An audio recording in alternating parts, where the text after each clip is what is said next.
Roughly 6:30 on September 10th, I'm going to start the zoning board of appeals off with the Pledge of Allegiance. I pledge allegiance to the flag of the United States of America and to the republic for which it stands, one nation, under God, indivisible, with liberty and justice for all. In accordance with Mass General Law, Chapter 38, Section 20F, this meeting is being recorded. Everybody needs to. This hearing is Westport Lake Road, continued hearing to discuss the draft comprehensive permit regarding application of Pine Ridge Estates, LLC, and Bradford Dean for a comprehensive permit pursuant to Mass General Law, Chapter 40B. Off. That's weird. Am I not on? This mine isn't green. You did the button. If it's green, you're all set. Oh, Yeah. okay. Consisting of 38 single-family homes on individual lots, which are to contain 2 to 3 bedrooms, with 10 of those homes being designated as affordable deed-restricted homes. The subject property is located at 0 Westport Lakes Road and is shown on Assessor's Maps 31, lots 3B, 3C, and 4G. Voting on this will be myself, Roger Menard, Jerry Coutinho, Constance Gee, Cynthia Kosakowicz, and George Stelios. At this point, Roger, it is Yes. deliberations, not the continued hearing. Tom can be back. Is that Mike number 9? What's the number on that mic? 6. She's saying, what number is your mic? Mine's off. Is this?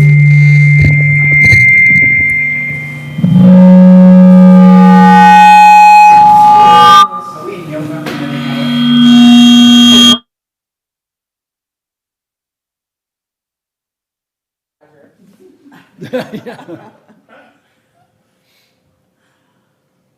Okay, Attorney Pucci, It's please. deliberations. You had said continued hearing.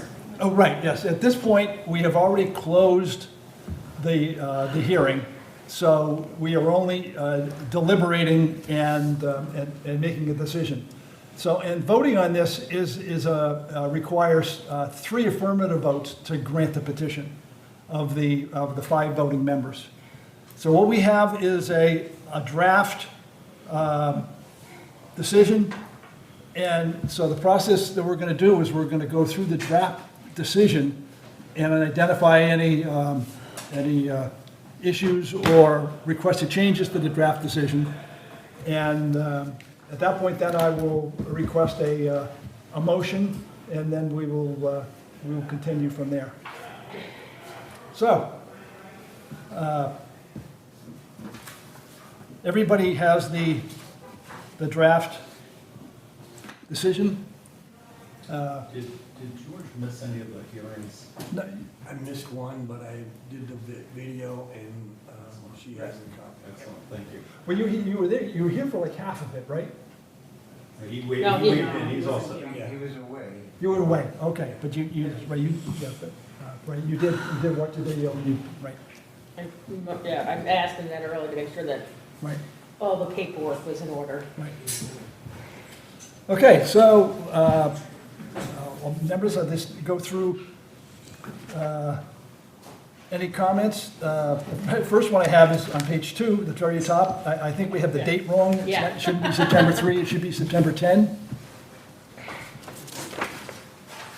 Oh, okay. Yeah, I was like, That's today. I go, we didn't vote on it. Oh, yeah, right. The next thing I have is paragraph 8. And Attorney Pucci, can you, I'm having a hard time understanding what this is. It says GXP will restore if desired, but have never found such laundry. We will restore, George Pucci will restore the list of Exhibit A. It's paragraph 8 on page 2. Number 8. Paragraph number 8. Yeah. First of all, good evening, Mr. Chair, members of the board. I'm George Pucci from KP Law.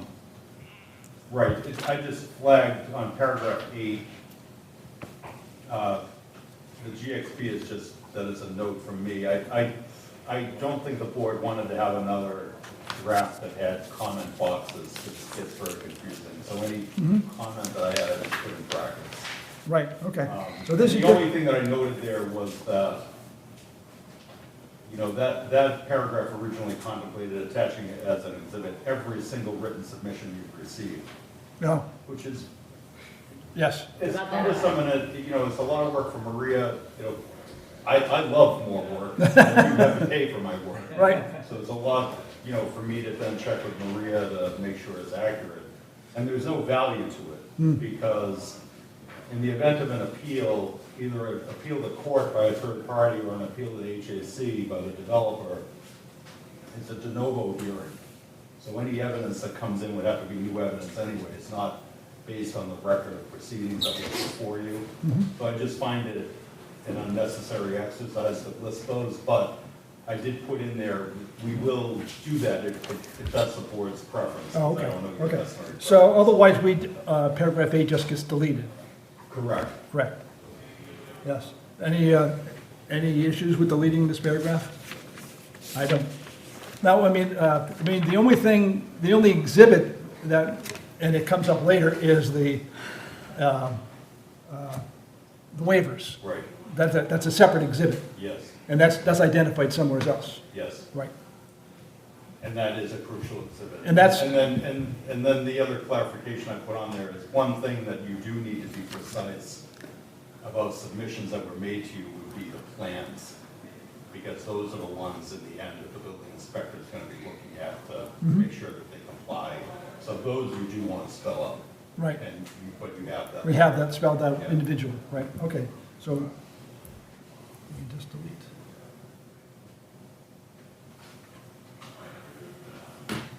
Roger, as a matter of process tonight, do you want each of us to talk about anything as you're doing each page?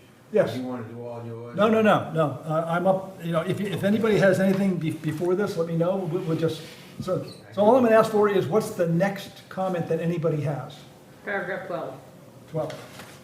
Okay, Okay. well, I have one on 10, Okay, it's yours.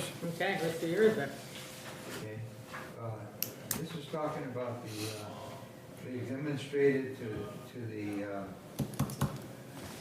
board or the department or whatever, that they fulfill the minimum project eligibility requirements.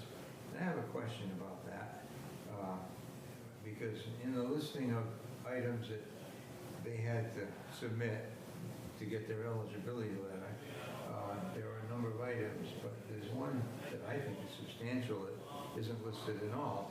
It says here that they demonstrated that they have site control, and that's one of the requirements for the eligibility letter. And I just would like to discuss that because I'm not quite understanding it. You have the property, which is the actual property where the 38 units would be built. And then you have what in here is called the project. And the project is encompassing everything, which includes, in my opinion, the access. It seems like you couldn't have a project if you don't have the access. Right. So I find no evidence whatsoever that they have site control over the access to the property. And if you don't have if you can't access the project, how can you have a project? I kind of like to know that. Attorney Pucci? I don't find any legal documents indicating a quick. It does refer to the access in the purchase and sale agreement. Correct, it refers to the access all over, but they don't have control of But the that. purchase and sale agreement would give them control. Do they have a purchase and sale that, Yeah, there's that, purchase and sale. yeah, that was- that gives them control over this, and including, it was in their book. let me finish, including having the owners clear the way and give them property for the mailboxes and all that. I don't see that. That is a part of it. They just have the right to pass it, that's in the PNS. They have access to the site through by way of the PNS. Right. That's it. And it's not within your jurisdiction to look at it further. In other words, they're an eligible applicant because they have a project eligibility letter. You can't reject them as a qualified applicant. But if, Up to mass housing, and they have site control, they don't have to have control over, or ownership over access. They have site control by virtue of the PNS, and they have the right to access that site by virtue of the PNS. I understand that In terms part. of- And they have no power over the entity that they have the PNS with. In other words, they have no power to make that entity do the improvements. And that's why what we tried to do in this order, if you approve it, is to make sure that you have sufficient conditions in there that don't waive the prior legal obligations under the original subdivision, and also that if this project gets built before they get a building permit, you've got the improvements that are in place. So however it happens, it's gotta happen. They can't get a building permit unless and until it happens. And that's exactly my point is, they can't control the permissions from the owners of that drive. And that is why, on a few occasions, they said, well, if we don't get it, we'll sue them. Is that sufficient site control? Yes. When you They gotta have- go to court They to, have site control by virtue of the PNS. Again, it becomes, if they decide they can't do it, or that the owner isn't gonna do it, they're not gonna get a building permit. So you can't go beyond that. You can only condition it so to make sure that there's a safe and adequate roadway completed. If they And- don't do it, either they do it or the owner does it, whoever does it, but it has to be done in accordance with the conditions before they get a building permit. okay, They but get a not, foundation permit. but not before we approve them even going forward. Yeah, we could be doing all this work for actually nothing. I'm sorry, I didn't understand what We you said. could actually be doing all this work for all these months for actually nothing, because if they can't get the final PNS to go through and other things that are required based upon our conditions, they can't get a building permit, and then Right, they don't get to do the project, right. so, yes. Well, I've seen enough 40Bs to know that a lot of them have no intention of completing the project. They do it to get the thing, and then they sell What then I think is stuff, gonna okay? So, happen. That would be my, but anyway, I just don't understand how we can do it if they don't have control of that access. Meaning that they can force the things that we're conditioning. No, we're conditioning that the access road be completed and safe, and that there's the intersection with 177, they get the permits for that, they get mailboxes, permission from the post office, bus stops, and all that. We're conditioning all that, but they have no legal control over those things. But- So that's what, I think you Project said, won't get built. yes, Yeah. I think what you said Okay, was so- they have access to the actual 25 acres, and that's all that matters for us, right?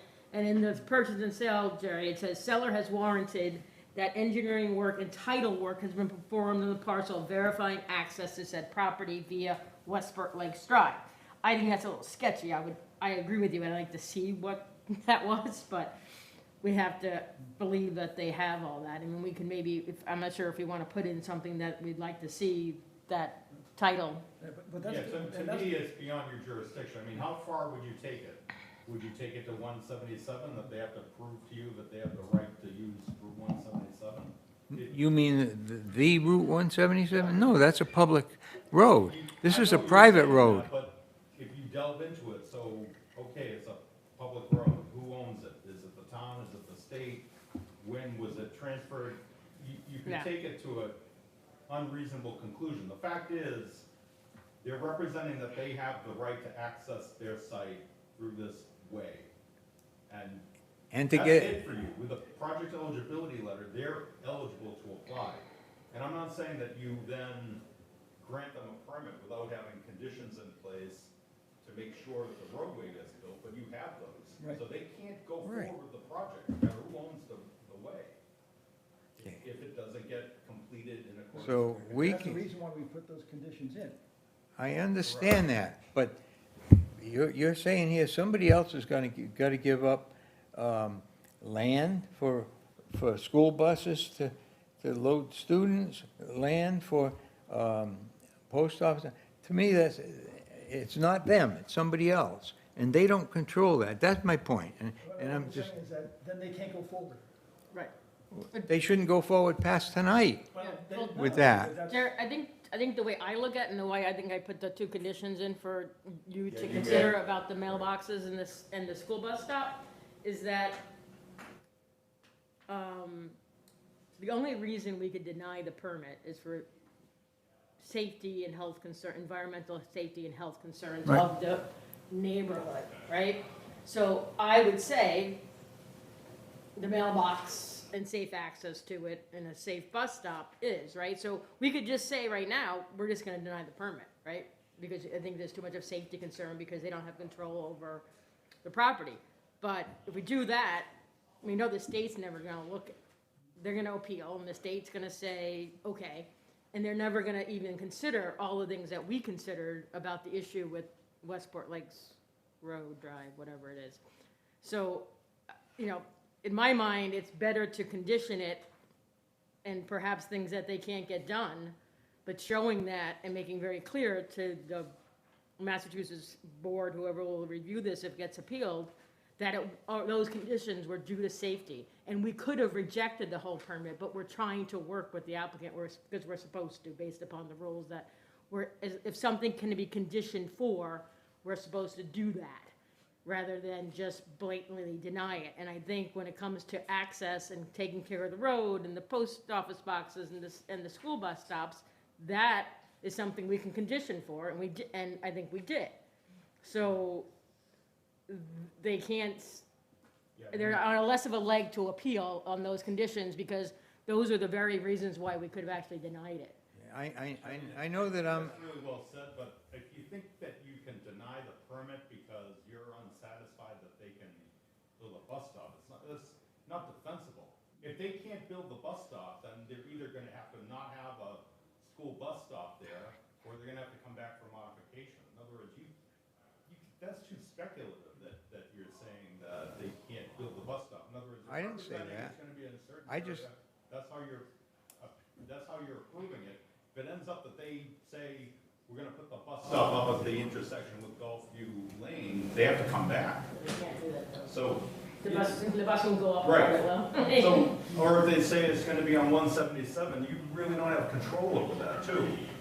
But, so all you can do is condition it as best you can, but I'm just telling you realistically, saying that they haven't proven that they have ownership of where the bus stop is gonna go is not a valid reason to deny the permit. It won't get upheld.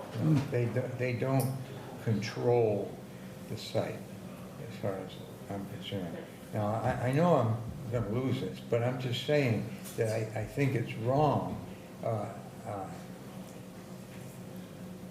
I have no problem with this proposal.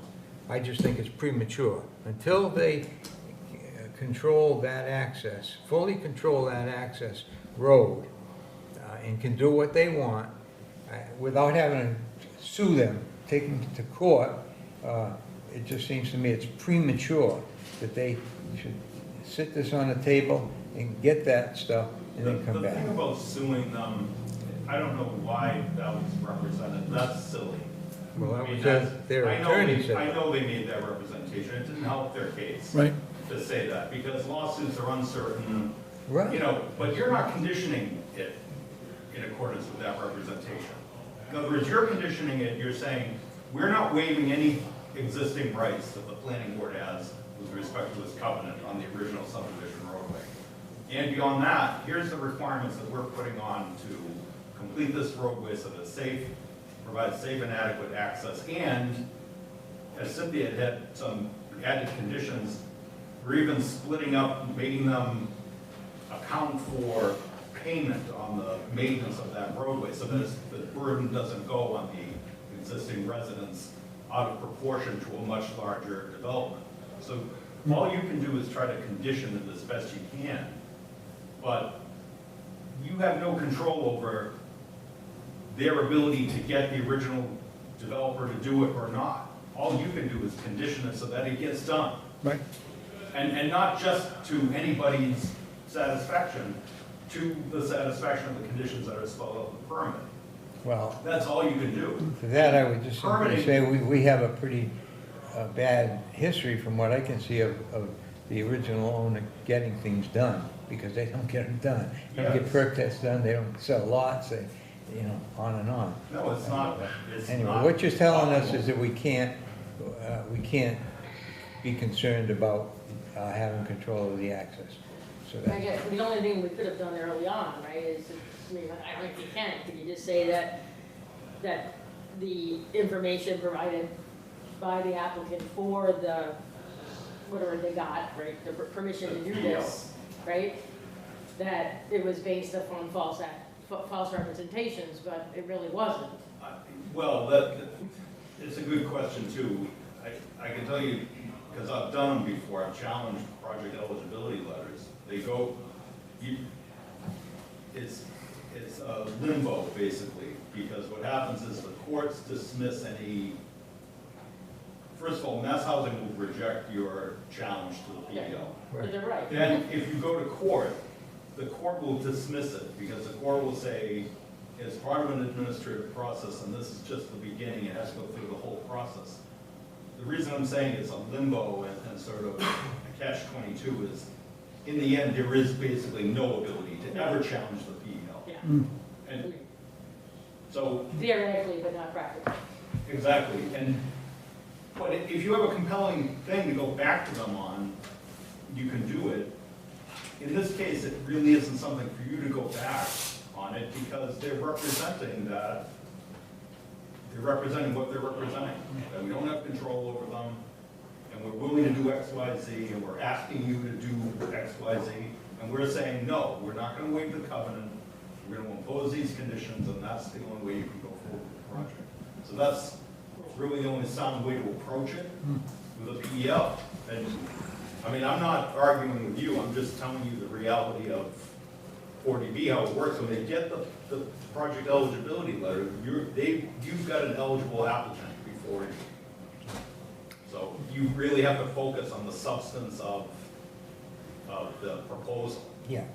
Jerry, I would just like to say that I too had marked that just with a question about what if they have gotten a project eligibility approval and the state did not have all the information, you know, so it wasn't really legal, but it was just a question.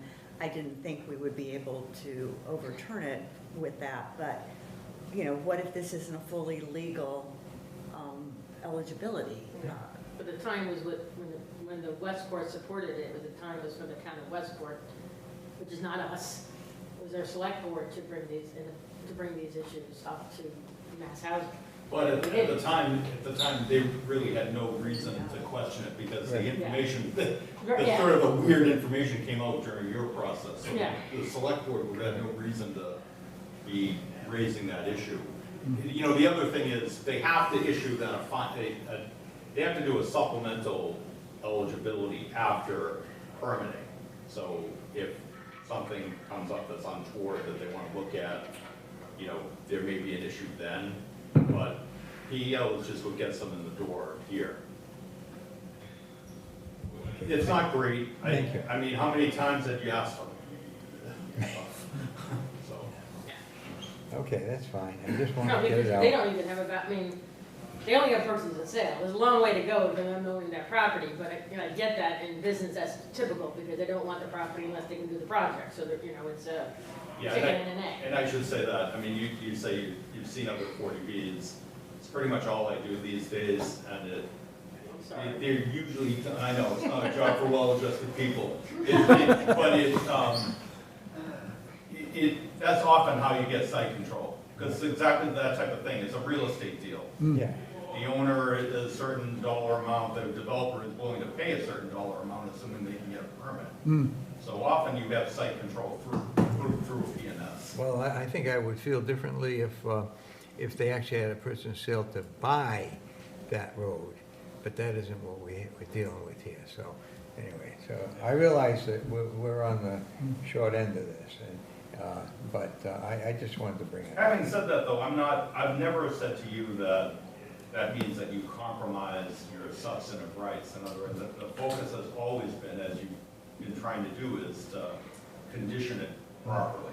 Yeah. The wastewater, all these issues, the roadway, make sure that you put substantive conditions in place. I'm not saying that you're at the beck and call of the Housing Appeals Committee and the developer and you have to do whatever they say, but that's why you try to maintain as much local control over it as you can, to have a good set of substantive conditions that apply to the project.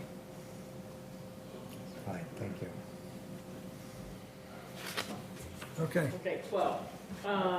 More of a question for Attorney Pucci. So the first sentence is there is a local concern that the Westport River is in violation of state and federal water quality standards. Is that an admission, and should it be maybe in violation? Yeah, I did not write this. Somebody suggested this to Okay. us from, not from I the think developer, from the town. I think the health, okay. And so but I like what you're saying. I mean, I would say maybe there is a local concern, That the over, Westport may. Regarding rather than in violation of? yeah, regarding, there is local concern,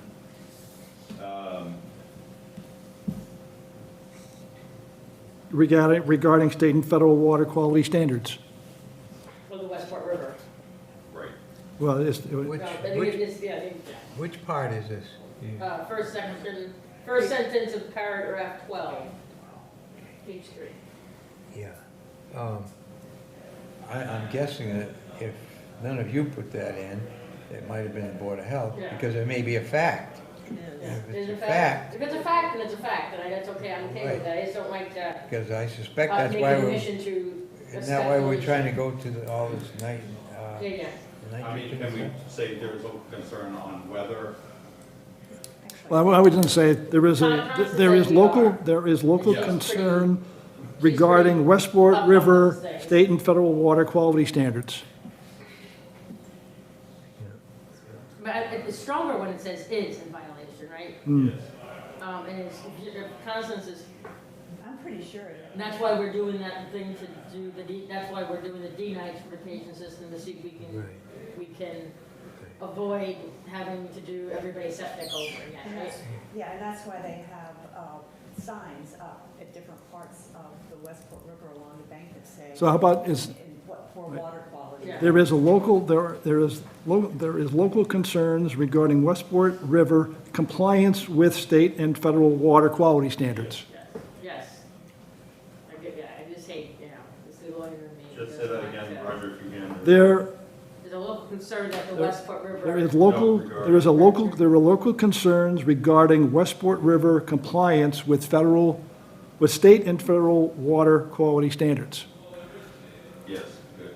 As there is a- rather than whacking them over the head and, Yeah, And yeah, it's I got just, it. That's good. good, Yeah. Thank you. check. And then I just added a parenthetical, so that then you go, in that same paragraph, the applicant proposed design flow is 9,790 gallons per day, which is just, actually, I would actually want to say, which is just 210 gallons shy of the volume. I want to make it clear, like, it's really close. I have a question. well, that's why it says just shy, right? But just shy, but I think, to me, if I was reading this and was wondering if I should enforce this Which is condition, only- Yeah, that if you would say if it's which is just 210 gallons shy of the volume that would require, right? So they know, whoever's reading this at the housing board, because you know they're not gonna read anything else. So rather than just saying shy, you just say, which is 200. just 210 gallons Yeah. shy of the volume. Yeah. Okay. But I have a question about that. Could someone please remind me who came up with that number? Whose number is that? It Which seems one? so convenient. It's Oh, it's their wastewater. no, it is, and it's not the only one doing that, because they do it so that they don't have to get the permit. Right, but I mean, how, Where did it where did it come from? Who gave us that number? that was from the applicant, but this paragraph was written by Board of Health. Oh, boy. Yeah, but I mean, Well, the 10,000 gallons is the state minimum, whatever, I mean, that's a number that's a requirement. Yeah. but how can we just accept that if that was given to us by the applicant? I mean, it's just too convenient that it just happens. Well, it's in their wastewater, the engineering plans, that's what they've come up with, and they still have to show, they still have to go ahead and show that to be true. So if it isn't true, I wouldn't be, Do you think the I- state would really care? Do you think the state? no, the Board of Health has to approve it. Right? So the Board of Health is gonna know the exact number. And I'm just wanted this in here, because in the event it goes to appeal, No, I understand what want you're to put saying. I everything. agree with you completely, because Yeah. it's like, because it. you It know. does look a little suspect, and I wanna make it look a little more suspect. Did you research what a two-bedroom, one-bedroom? No, they did the whole calculation on the whole, So that let's just- report that was probably about this tall, right? Well, wouldn't our peer review engineer have looked at this and They confirmed. concur with that? I would think. That's why we hired them. Well, don't forget too, if it ends up in excess, they have to get the Permit, yeah. wastewater discharge permit. Right, And that will be determined by By our our board. board of health. Our Board of Health, right. Okay. How did we complete it? We said which is Is- only 210 gallons less than, less? Or is this 210 Which is gallons just shy? 210 gallons shy of the The volume volume. that we So require. just add, instead of just say shy, put 210 gallons in front of it. Again, just as a, if I was reading this. it How, might yeah, be how, low. exactly how close are you? Yeah, Yeah. I'm just Yeah, getting the because I final. don't, I guarantee they don't Which is- know. right. So it says, which is, Just 210 gallons shy Of the volume that would require the state. discharge permit.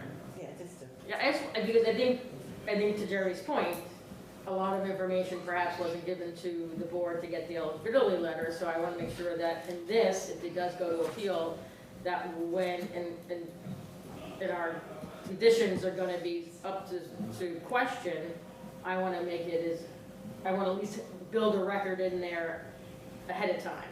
And I, you know, if I was reading this as the person in Mass Housing Court, I wouldn't know what it was, and if, you know, It could be, right, but it's shy, so. Could be maybe 2,000 it's a gallons couple shy, thousand, yeah. Right, right, but 210, to me, that means something. Yeah. That'd be like, the hair on my neck would go up, right? all right. Who's next? I have something on A3, if anybody before A3. No? I'm getting there. Oh, I have one. Okay. A2. A2. I don't really feel comfortable with the addition of or the building commissioner if designated. I think it should stay within the ZBA. The building commissioner, we're talking Ralph, right? I mean, he's got a lot on his plate, and we've been at this for almost a year now. And I don't think just handing it over to one person is a great idea. So I would strike the building commissioner if designated by the ZBA to conduct the review, and then, but leave in this section B for review by the ZBA along with any reasonable necessary peer review. So, I mean, that's just my, What? I would How are you take, changing she's it? at A2, Roger. I'm looking at it, but it's like, okay. I would take out, She's taking out building commissioner. I don't think that we should hand Well, it but- over to the building commissioner. But, But we can do that. but we have the option of doing to do it. So if we This don't. only think- says, if we agree, we can have the building commissioner do this. It doesn't say that we're having the building commissioner doing it. Okay, well, when would that be decided? Then. At that point, I mean, do you really No, want to look at I approved should plans? I Are should we really explain, because capable of I looking added at it? that. I added that. Yeah. I don't think we should turn it over to the building commissioner. I only added that because typically, in my experience on these, is a zoning board isn't equipped to do it. Right. Well, I know, but it says, but I'm saying along with any Yeah, reasonableness. no, I know. Mm-hmm. Yeah, so I mean, But we even in- need- Even in that process, my experience is it's typically the building commissioner who runs that process, because the building commissioner has a certain degree of expertise that the board members lack, as an initial instance, to know what they need by way of peer review assistance. And typically, the boards will benefit from the fact that the building commissioner is doing that review, but that's not to say you're not correct, and that you're, you know, as a matter of local concern, you want to maintain it with you, if you do. Or, you know, a review by the ZBA and building commissioner, along with expert help that is necessary. I mean, yeah, okay, whatever, I just wanted to question, It's totally up to you, though, because up to the board. I mean, I only added it for that, Yeah. actually, based on some specific experience of one, it was a game of whack-a-mole with compliance. And the developer was so far off on the final plans, and they had to keep coming back and coming back and coming back. But it was very cumbersome for a zoning board to play whack-a-mole with technical requirements. So it was best through the building inspector. The building inspector would raise the issue with the ZBA. But it's totally up to you. If you want to run that process, that means that those plans come back to you, and then you're basically conducting that review that typically a building commissioner would conduct in his or her office with the plans. Right. The developer would be able to ask questions, have a peer reviewer they're working with. So it's totally up to you how you want to. I'll defer on that, but I just was a little, Yeah. I would prefer the building commission do this. I don't want to be spending my next 5 years Yeah. in meetings every week, Yeah, I like, especially on something that we're not really geared to do. okay.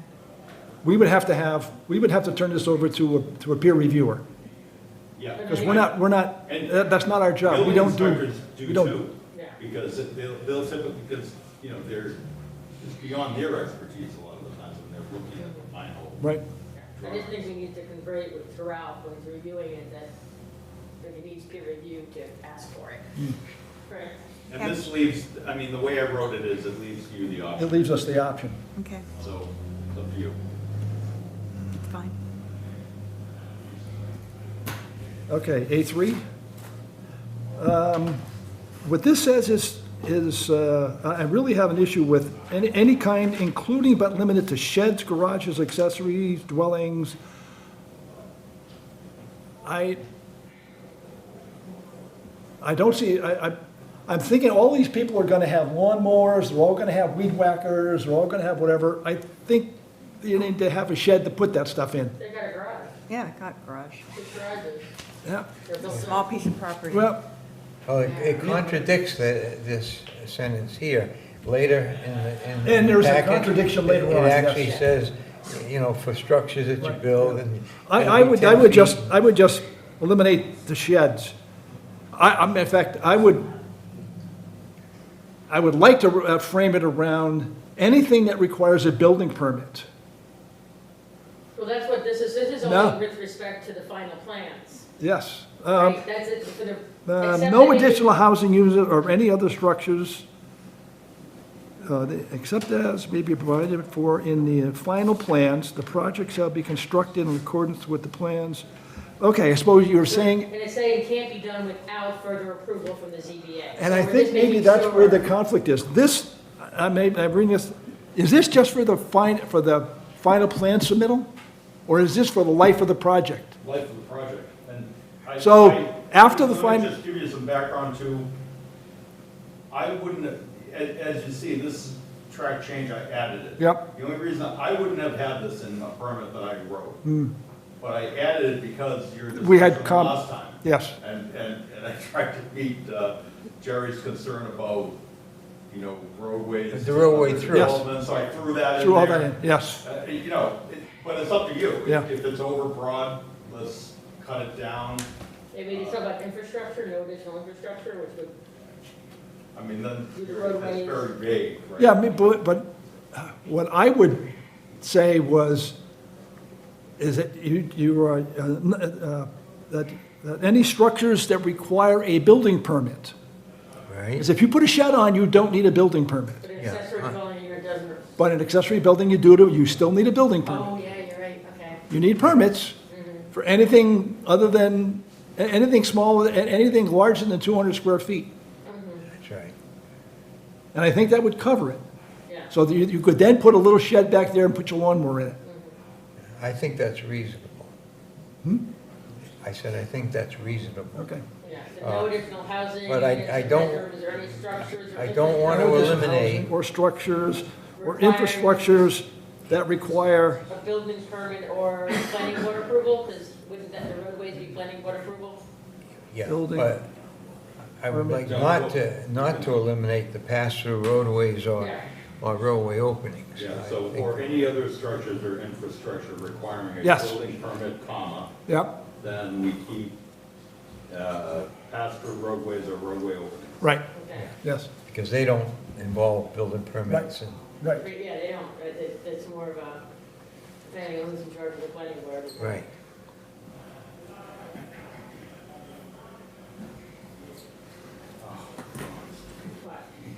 I struck, right, but I didn't mean. So you want to read me back what you have, Attorney Pucci? No additional housing units or bedrooms or any other structures or infrastructure requiring a building permit, Mm-hmm, comma, okay, pass-through roadways or roadway openings, comma, except those which are, and then the rest is. yep, okay.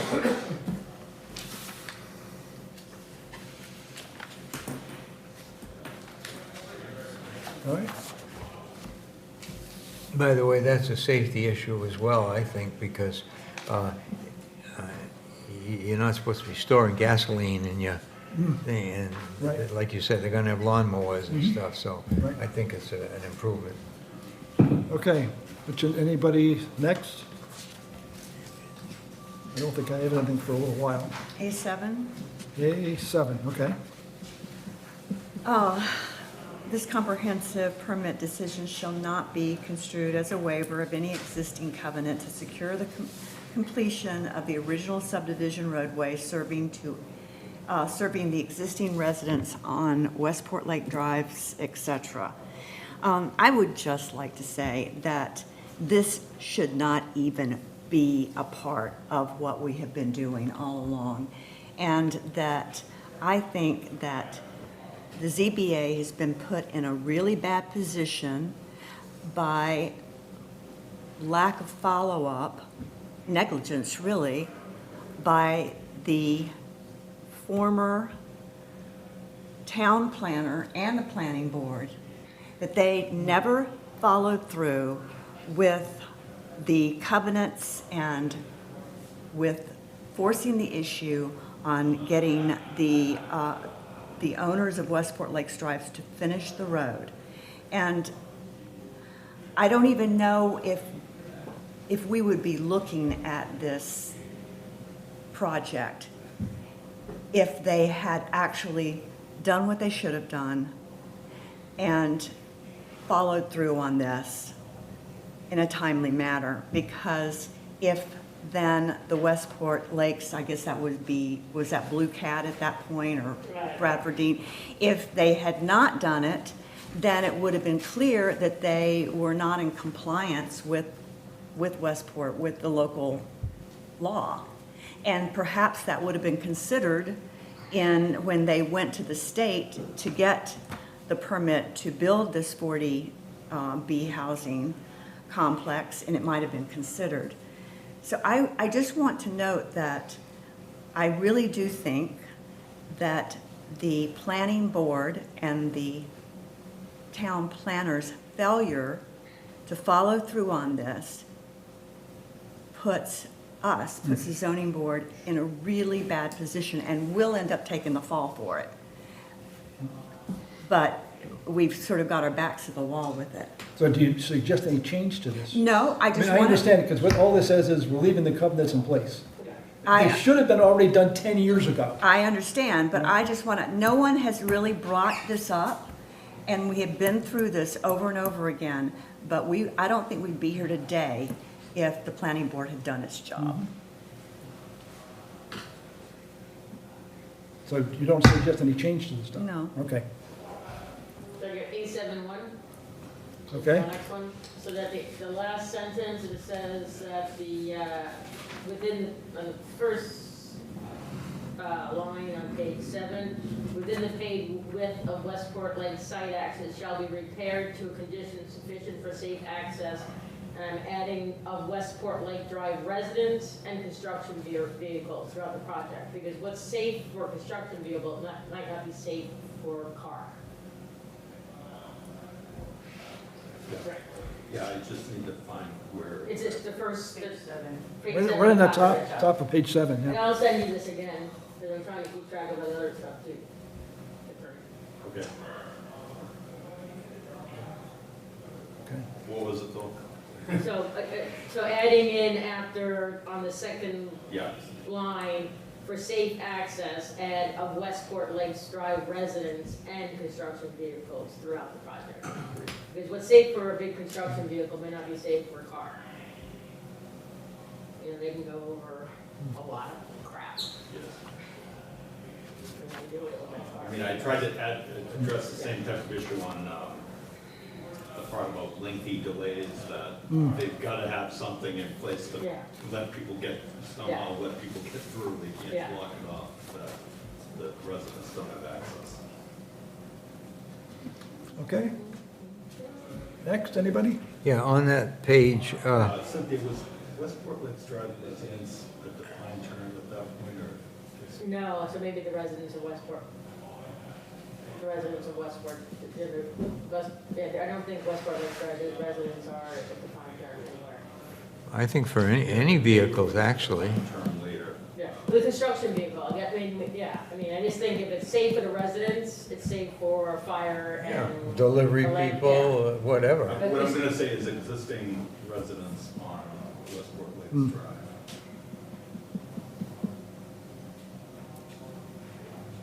On Westport Lakes Drive, I think that, because later you do have a defined term, so I just didn't wanna, Yeah, because of the homeowners, yeah. existing residents on Westport Lakes Yeah. Drive, And construction vehicle. It's just that, there's a big difference between a construction vehicle and a car, or even a delivery van. I know Yeah. Amazon hates to I go. wanted to get some clarification on item A8. This is talking about phasing in and making sure that there's 25% affordable with each section. And it just, this is just kind of a practical question. There's 38 units, a quarter of them are 9.5 units. And it says here, each proposed phase shall ensure that 25% affordable are constructed within that phase. So, I mean, you don't construct a half a phase, a half a building. So how in practice does that work? Do they make it 9 or do they make it 10? no, I forget, I thought it was 10. A8, Don't they, Yeah. don't No, they they- specify though in the application that it's 10 affordable? Yes. Yeah. no, but what I'm Round saying, up, but, so that, it would be whatever the phase is, if they've got 12 units coming in, it would be a four of that. If they got four, and if it's an odd number, they gotta round Oh. up. Yeah, I mean, it just sort of says that it's really gonna be in 4 phases, because, Yeah, okay. but who knows, I mean, it could be, phase 1 might be 4 residents, I don't know. But whatever it is, Well, it's as long as it's- 25%. As long as it's divisible by 4, Yeah. we're fine. right, so they could actually make sure that all the affordable, depending on how many phases they do it, all the affordables could be done before the whole 38 are built. Can't do that. No, you can't do that. It's got to be dispersed throughout the, Yeah, I'm saying they could be dispersed, but it could still be, Yeah. they could do 25, and because they've done it in so many phases, 10 of those 25 are affordable. Which would be a good thing, I think. To get those built. It's also why I changed may to shall. You know, that I mean, that goes to, you don't want them clear cutting the site. right. And then, you know, or leaving the situation that's there now, it's that, that you have an incompleted roadway and you have a cleared site. Right.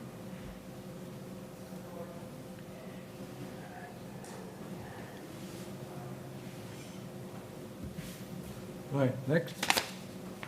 Okay, on B1, It's kind of minor, but it says we want this fund, this $2,500 fund from the applicant. And then it says here, the escrow account shall be replenished to $2,500 anytime the balance in the escrow falls below $500. Now, I know that means that the applicant would be given that extra $2,500, but it doesn't really say that. So I just think, again, that shall be replenished to $2,500 by the applicant anytime the balance goes below $500.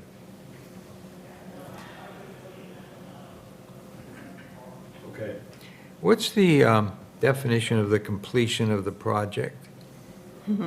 Because there's so many different aspects to it.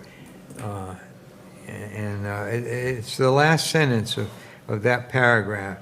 Any unspent funds shall be returned to the applicant with interest at the completion of the project. What does that really mean? Because if there's a change, they gotta come back to us, and so Yeah. is the project completed? When the project's completed, 38 units. 30 units. Yeah. 38 units with occupancy permits, maybe? With what? I say 38 units with occupancy permits Right. would be one definition. But like I say, if they, 2 weeks later, a tenant, an owner wants to put in an ADU, they come back here, the project then opens up again. No, that wasn't part of the plans. That would be a separate, right? No, but they have to come Yeah. back to us. Not the applicant, the actually owner would have to come back regarding the ADU on their own property. Depending when it Well, happens. but the project is not done, because, No, that- it is. The that's what project's done when they have the occupancy. okay, permit. that's what I'm asking you. is- If they come back with a project change, sky's the limit, how Right. many. That could be how many forever. Project changes, it would be Right. a whole new process. You would determine whether it's a substantial change. If it's a substantial change, it requires a public hearing. You go for a whole new peer review process. That's fine. What I was more concerned about is when before you get to that, about the surety part of the final, this was the controversy about they wanted the covenant waived.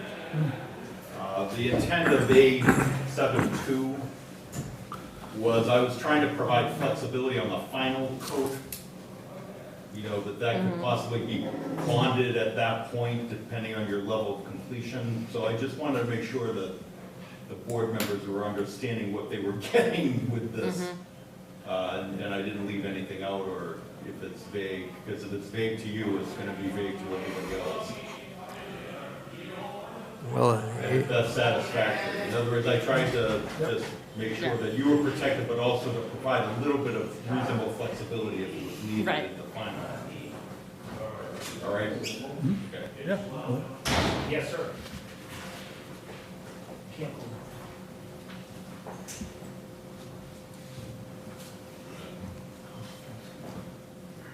B5? I just have a question. Okay, B5? Can you just tell me one more time where it says, which shall be designed and installed to the maximum extent practical? It says that a couple times. Can you tell me one more time, who is it that determines what the maximum extent practicable is? Is it the ZBA's engineer and Right, they consultant? go by the stormwater management handbook, so that's where that language comes from. And Okay. so this was drafted in accordance with the peer reviewer's recommendation, that this satisfies the requirements. In other words, there aren't more restrictive local regulations other than the Mass DEP stormwater management handbook and regulations, and that's where that language is. Okay. So, and that's again, when you're looking at final plan compliance with the conditions of approval, that's an example of a reason why I would typically want that in the hands of the building commissioner, because they're more used to applying the Mass stormwater management standards, and if they don't, they have an engineer that they Right. typically work with as a peer reviewer to look at that. So peer reviewers are very, familiar with these management standards and what's, the maximum extent practicable or whatnot. So again, that goes to the reason why I think it benefits you if you have the building commissioner involved at that point. the building commissioner is the expert, but the building commissioner will typically have a stormwater management engineer that has working familiarity with the handbook. Okay, all right, thank you. And I also like to say about B6 that I appreciate the fact that you added in what you did, because it makes it very clear how they have represented. I would like to take credit for that, but that was, That would- Attorney Cynthia. Thank you. Not Thank gonna you. double dip. Although she was very quick to take credit, even though Yes. I was about to give it. I was actually just gonna whack her like this. Boom. Thank you. Good one. Can't have it two ways. Okay, next.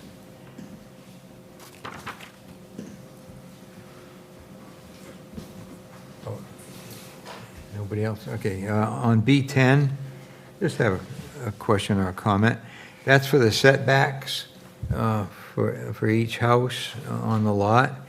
And in our regular bylaws, we make a provision for corner lots. And I don't think there's many corner lots there, but I think there could be a couple. And so I just wonder, what do we want for front yard setbacks on a corner lot? Myself, I think it should be the same 20 feet on each side. That's what our current bylaws in town have the same Yeah. setback on both sides. Yeah. And I just think we should be consistent with that. It'd be hard to, yeah, it's kind of hard to figure out what would be a corner lot, right? Yeah, that's what I mean, it's hard, but I know there has to be a corner someplace, unless they're all curved. So, Well, anyway, I mean, if you agree, Yeah, it'd no. simply I don't think there, be simply a matter of saying, and corner lots is 20 feet on both frontages.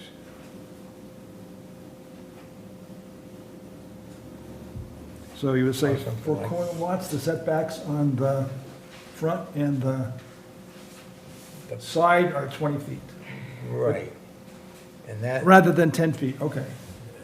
no, rather than not saying anything. Right, yes, but right now we'd say the side yard is 10 feet, so in that case it It would could be be, 20. you're right, it could be, right. Yeah, It could be so- either one. For, I mean, if that's what we want. It's, like I say, it mirrors our current. the grid mirrors are current, right?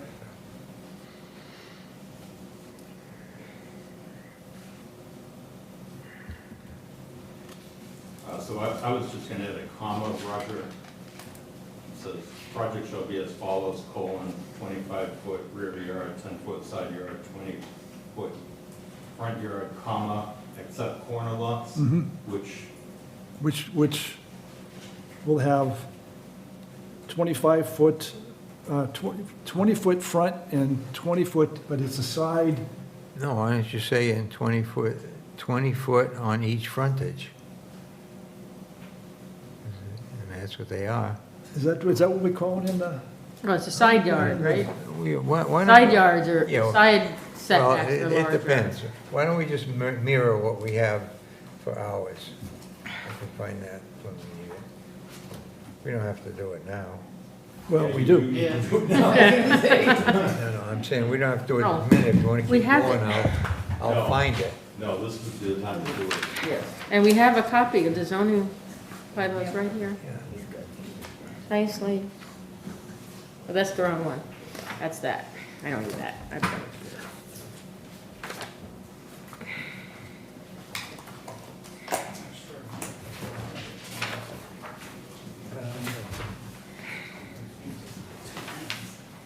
I think where the road comes in the middle, it might be.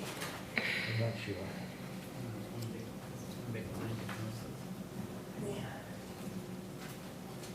Okay, it says, for corner lots, the minimum width requirement shall apply to yards on all streets bounding the lot and shall be maintained from the street line, whatever, so it doesn't, I think that's a different place. Oh. I'm looking for my,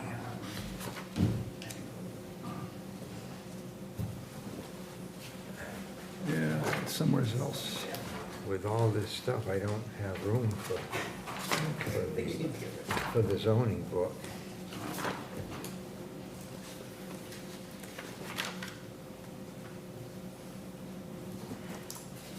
Well, we can do it the other way and just not allow them to have any corner lots. Okay, we don't have to worry about I it. mean, I don't think we can, I think the setbacks here are established already on the plans, so I don't think we can really go changing them.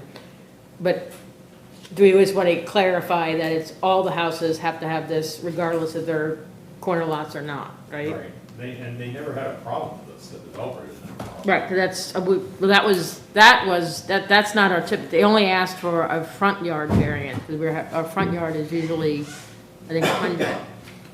So our side yard, and they're actually allowing us, our rear yard is usually 6, and our side yards are always 10, except on corner lots when, Except the corner lot, in which the side yard is 20.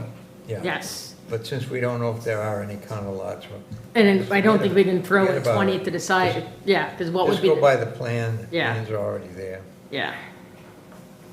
I'm just trying to be consistent with our bylaws. Okay.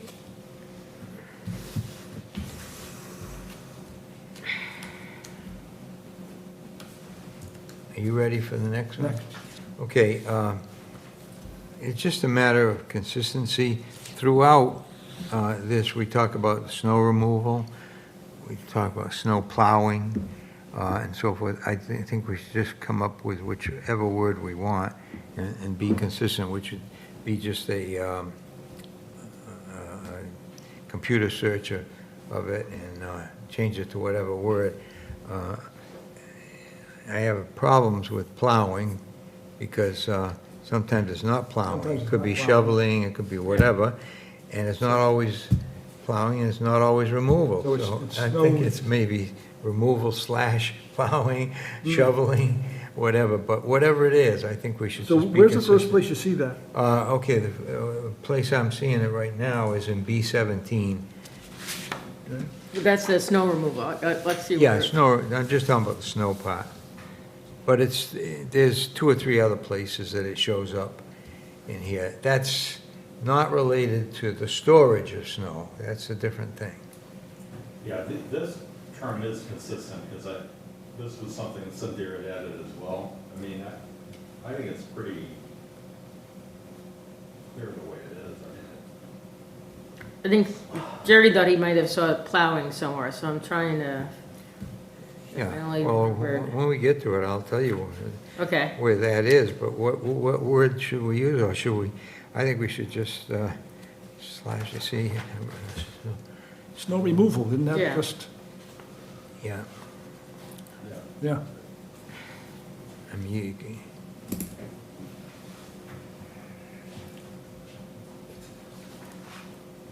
But I agree, we should be consistent. right. What So did we if say? if removal's the best thing, it's fine. Snow removal, will yeah.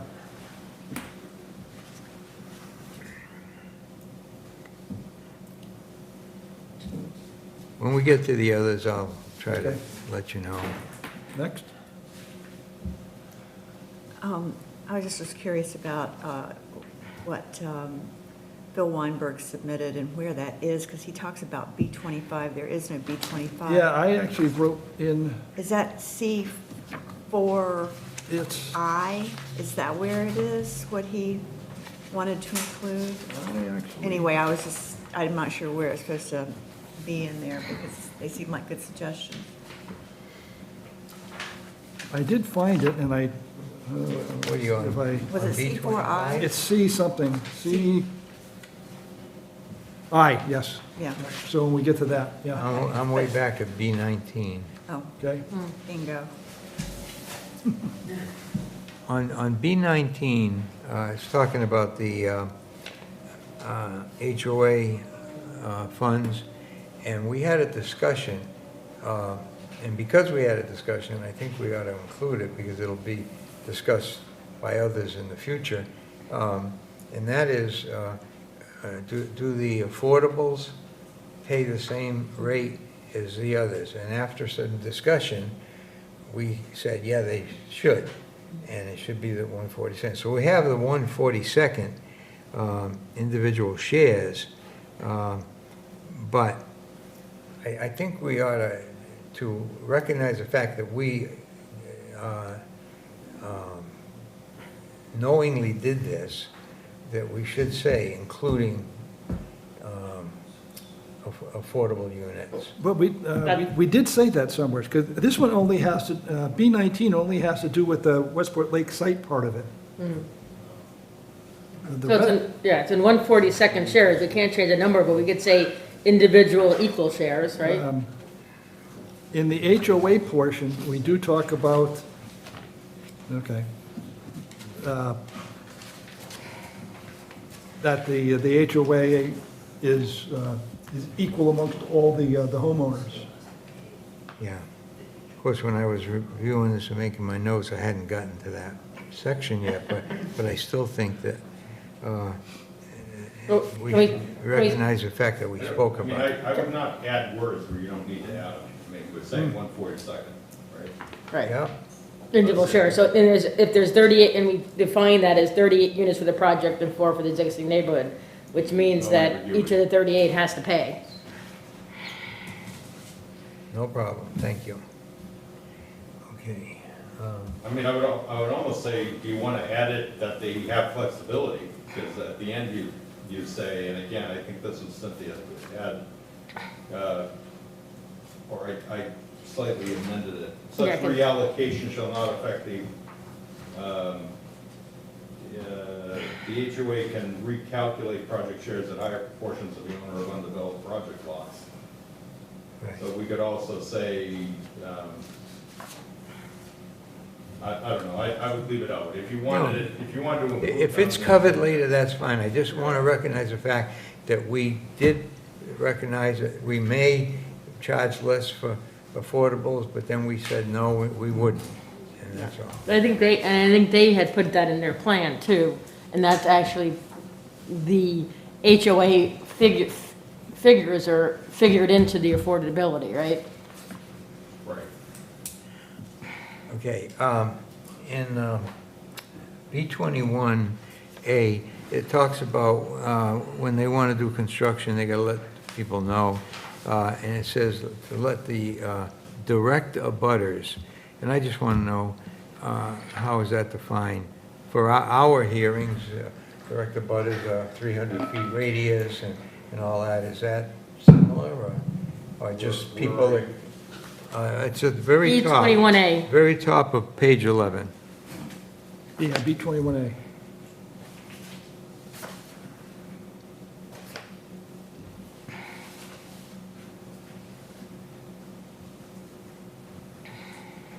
Now, that could be the adjoining abutters, or it could be 300 feet, or it could be whatever you want to make it.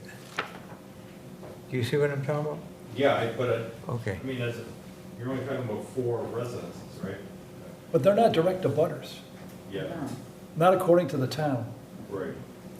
I mean, we've already identified. No, I know that. We've already defined the term existing neighborhood. We could. We put could that just- there. Yes, yes. At least 14 days prior to the start of construction, the applicant shall provide notice to the ZBA and the existing neighborhood. Yep.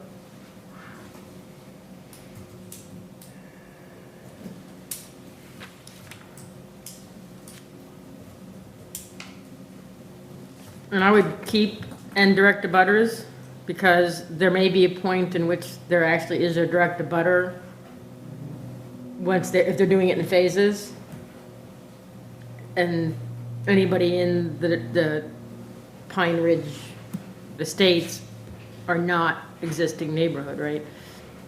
Neighborhood. Ooh, I can't spell for.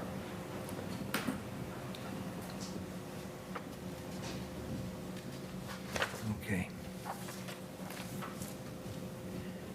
Okay, in item C, 21C, it says here that the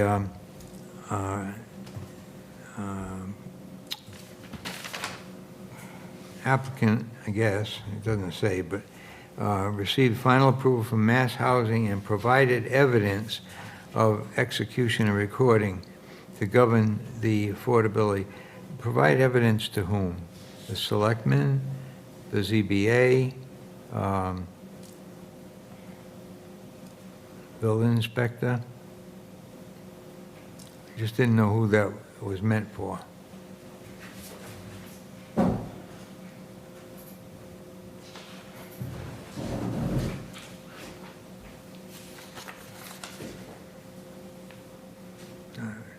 Like the next one says, they recorded in the registry of deeds and provide proof of the same to the board, so there's no question. Yeah, I mean, I just don't know who they're supposed to provide evidence to in item C. provided evidence to the ZBA. That's good, that's fine.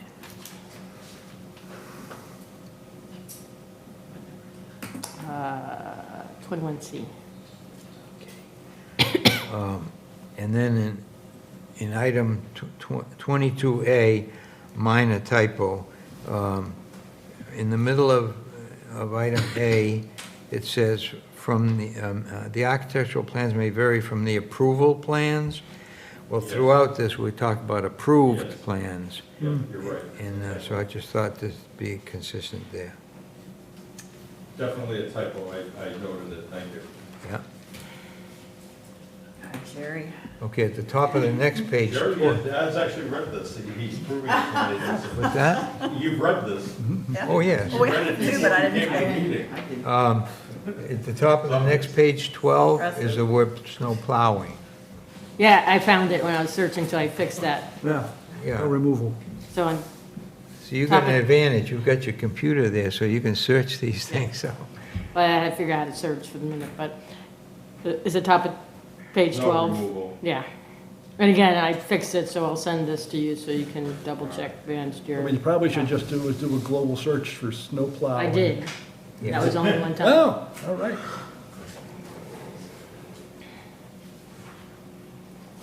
And then item C, 3D, as in dog, it talks about providing the town of Westport with an annual inspection and clearing.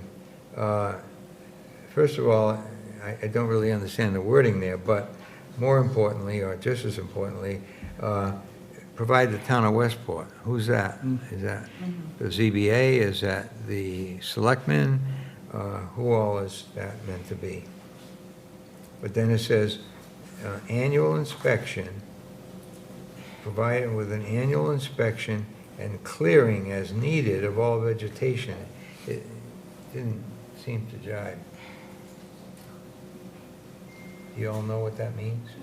Yeah, it's to make sure that it doesn't get overgrown, vegetation blocks sidelines, but, I mean, I said town of Westport for a reason, it really shouldn't be the ZBA, but I can clarify it if you think that there's somebody appropriate. Well, I don't to know. designate there. Usually when it's general like that, it doesn't get done at all. Right. Yeah. And the ZBA? I don't know Really what, wouldn't be the ZBA, who would it be? would it be the highway department? I don't know. Oh, I don't know either. I mean, if you do the ZBA, at least something will get done. So that might be the safest thing. I have a question in that section as well. Under B, can you just tell me what, so this is ensuring payments of the funds by each homeowner for operation, et cetera. What happens if a homeowner doesn't keep up with payments? What is the recourse? There isn't really for you. No, I mean, how is that The handled? homeowners association files a lien against the homeowner. Yeah. I mean, all you can, I mean, does it result in a violation of a permit is really the only But Yeah. thing for you. And There's once this plenty of thing is people not permitted paying here. and is turned over, it's, Right. Yeah. But a certain amount of money has to be kept, set aside for these maintenance or yeah. equipment issues. I was just, I've never been a part of a HOA, and if one or two or three people stop paying or don't pay, then how is that kept up? How is, The homeowners association will typically they have, do an action against the Yeah, I homeowner, mean, it the really delinquent doesn't owner. concern you at that point. I know, I'm just like, Yeah. so there is a mechanism within the homeowners association? I mean, typically, there would be, and it's onerous, they get attorney's fees, if they have to go after them, and then it ends up being something crazy, but it's not, I mean, you delved into the homeowners association requirements more than would be in a typical permit, I can tell you. Okay, I was just, You yeah. know, so, we didn't cover D though, so who do you want to put in, I guess, the annual inspection? Well, my suggestion is just to put the ZBA, unless you got a better idea, because The at least some- ZBA or its designee? Yeah, something like That that. There you sounds go. good. That way, at least something would get So, done. but what are they providing? The annual, is it an annual inspection, or is it providing proof to the ZBA that they've done an annual inspection and clearing? Proof. That's why I had a problem Yeah. with the wording. Yeah, yeah. You know what I mean? But this is only before Or how about evidence? project completion. No. This is Because ongoing. The HOA is, this after turnover. This Then is it the doesn't come to the ZBA. We're not involved in this after project Right, completion. that's why I had the town list for it. We're not gonna be doing this for the life of the town. And that's not a ZBA function. Well, Yeah. who would you suggest? I don't know, but it doesn't come to us, because. Well, I think it should come to us and then I think it's come to Jerry. Yeah. That's fine, if I'm still around, that's fine. I mean, I'm okay with ZBA or its designee. Okay. Yeah, right. Yeah. Then you can say at the time. or At the time, We we just did, say, yeah. send it to anybody else but us. The highway department. Because Or the building commissioner, or the whatever, yeah. the way it is there The now. town engineer, oh, It ain't gonna get into anybody. No, and the highway's not gonna get involved because it's all private roads. I mean, this is actually good. I mean, kidding aside, I think it's a good point, Jerry, but I think if you put, providing the ZBA or its designee proof of Yeah. annual inspection and clearing, because it's important. There you Because go. it does get overgrown and it's blocking site distances. It's a private way, so it's not the town out there doing it. And you want to make sure that you're protecting site distances there. Just so I'll know what we're talking about here, what is the deed rider? Is that for the affordability? Yeah, Is that, yes, so it's only for the affordables? yes. Because that's up in item C, next page, and I just wasn't sure. Yeah, but we're. Because that goes with the life of the project, no matter Yeah, who where the are owner. you seeing that? Yeah, oh, I see. Yeah, The G, oh, yes, the. yeah, C and D both have the deed rider.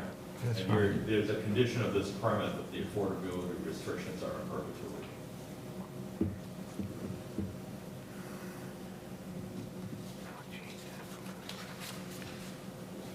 and this also, even if it doesn't get done and the ZBA forgets about it because we're all off in Tahiti somewhere and not on the board anymore, it at least gives homeowners something to look at and then go to the town and saying, hey, they're not doing this. Yeah. So I'm just, I think, I don't know if I put this in or you put this in or whatever, but I look at it as it's giving teeth to the existing residents of Westport Lakes Drive as well as the new subdivision. If this doesn't get taken care of, Yeah. they can go and say, enforce this, select board.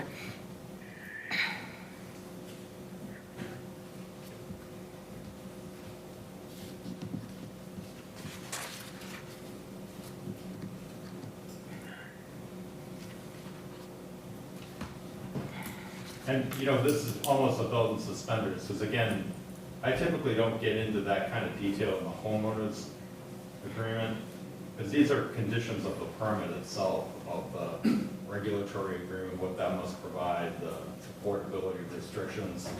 You're just kind of adding a layer on it, that you're requiring them to have that information in the homeowners documents as well.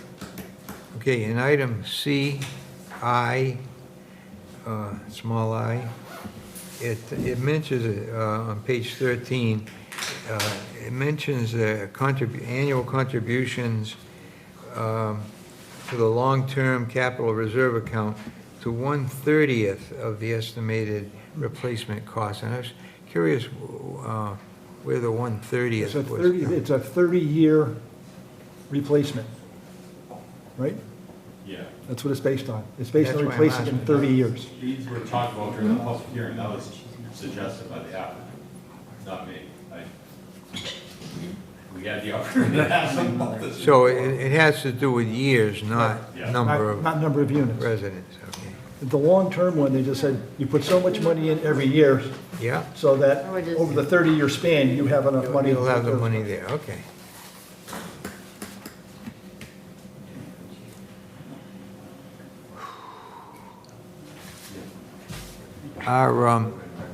No. Are HOA trustees compensated? I have no idea. Just curious. Janice. Typically, Oh, it's a big party. there's always one who starts to floodgate.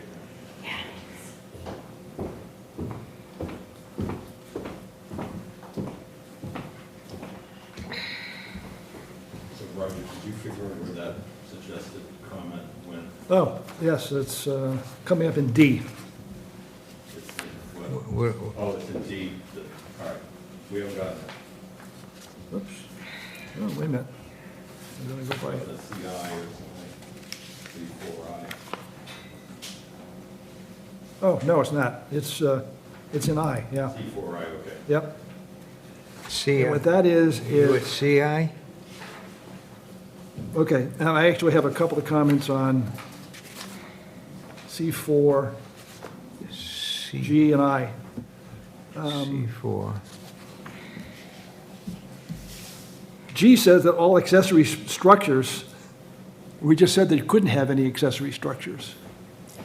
But now we changed it to say that that if it doesn't require a building permit, then that's allowed, like a shed. Yeah, well, that's what it says here.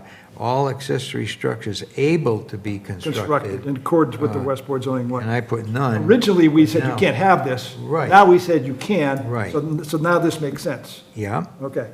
The next Well, one, there could be another thing too. They could go to appeal. They could come here and appeal. well, they can always do that to appeal it, or to Right, modify it. so that's what, that would apply to this as well. Okay. And I guess here is that, do they need to comply with the modified setbacks? Yeah, I mean, I'm thinking we take this out. Think what else? That whole, that Going paragraph? back, the HOA shall adopt rule.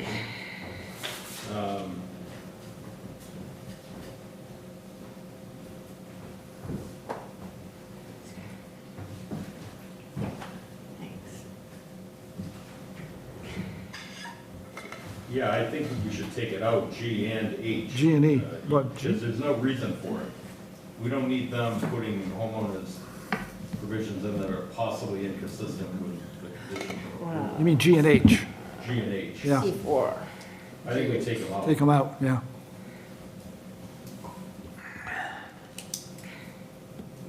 Yeah, the comment I have on I is, and we had talked about this, is, I mean, this is the one that says, you have the budget for the maintenance of the stormwater management and the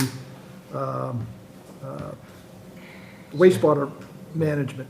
Septic. And so, but let me see this, if you go down about 5 lines there, it says, for the maintenance and repair of the project's septic system leaching field, I want to change that to all components of the wastewater disposal system that are not located within the property lines of the homeowner's individual lots. Anything not on the homeowner's lot should become part of what is taken care of by the HOA. I mean, that's that's what. And that's what the Phil health- had recommended, Right, and because that's what we there's had still, talked about before. there's large pipes under the And there's roadways. potentially, there's motor, there's Yeah. pumps and, Yeah, So where is it, Roger? let me see. Right before, you see where it's redlined, where it says, one maintenance on repair of the Westport Lakeside access? Just before that, Yeah. it says project septic system leaching fields. Strike that and say all components of the wastewater disposal system that are not located within the property lines of the homeowner's individual lot. And I can, Just say it slower. Yeah, I know it. Components of the wastewater, the wastewater disposal system that are not located within the property lines of the homeowner's individual lots.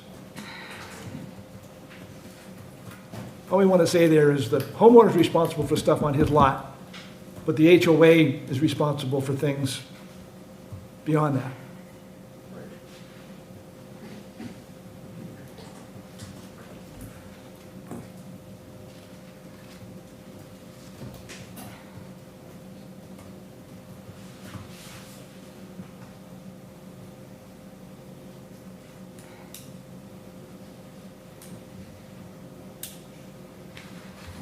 You want me to read it again, make sure you got it all? no, I think I've got it, I'm just trying to, and I got it too. yeah, I just want to see if,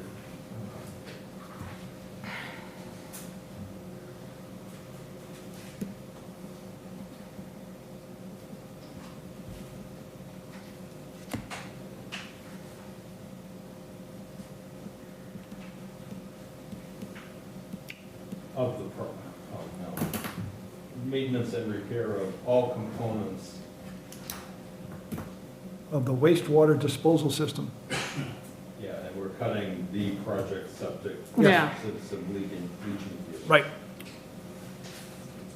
Got it. That are not located within the property lines of a homeowner's individual lot. Right. At the top of page 14,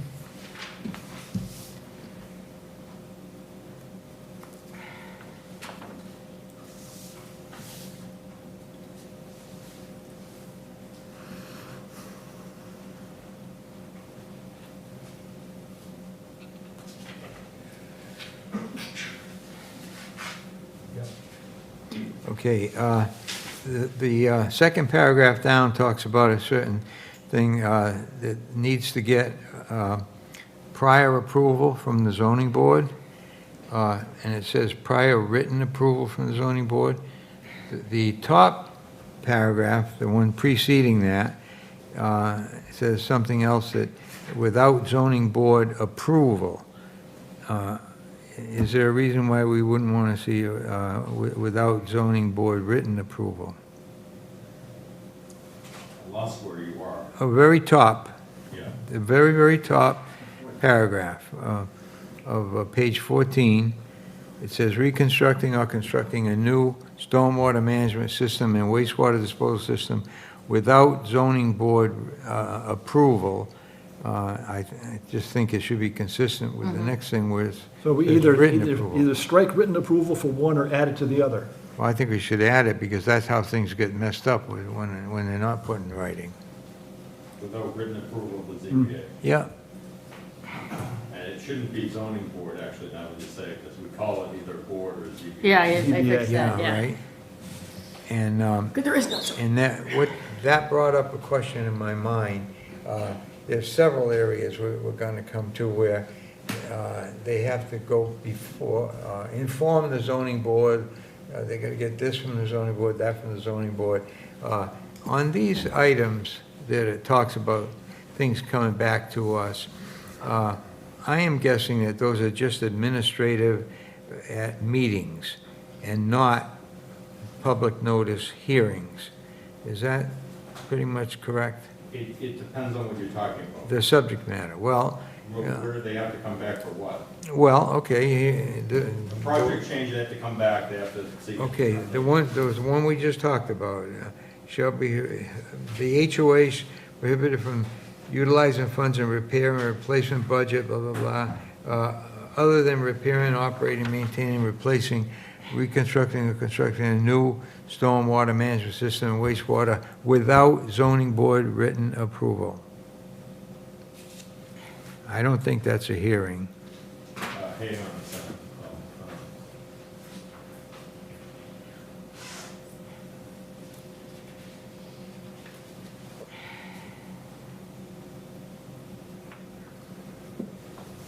Yeah, no, it isn't. It doesn't require it. It would just be a meeting. Yeah. Administrative item on the agenda. And the same thing with the next one in K. Okay was what I was looking at.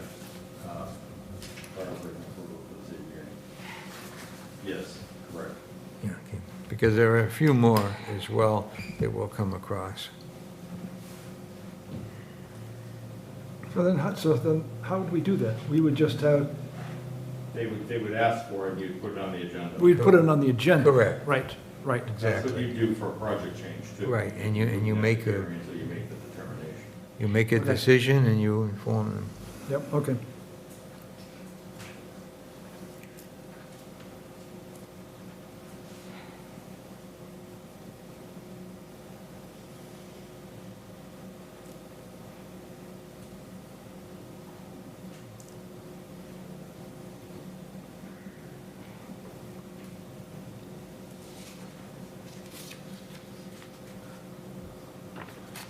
Now, the HOA has a number of rules that they do. You can't have flower pots outside or whatever it may be. And I notice here where we're talking about the HOA enforcing and shall fine the units and unit owners, any violations, and it's all related to parking. Now, won't the HOA have its own rules on fining people for other kinds of violations? I don't see where you're talking about. Oh, well, I'm talking about M Oh. and N.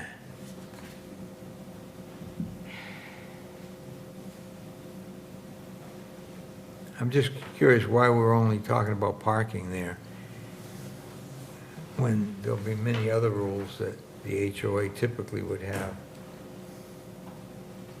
Yeah, I mean, this was,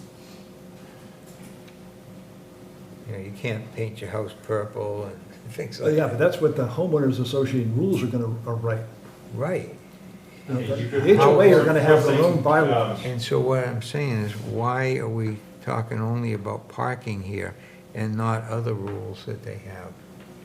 Because it's a matter of public safety, we parking? don't care. I mean, Yeah. Yeah. about flower pots or, No. Right. I mean, you could make it more broad. You could put it, Yeah.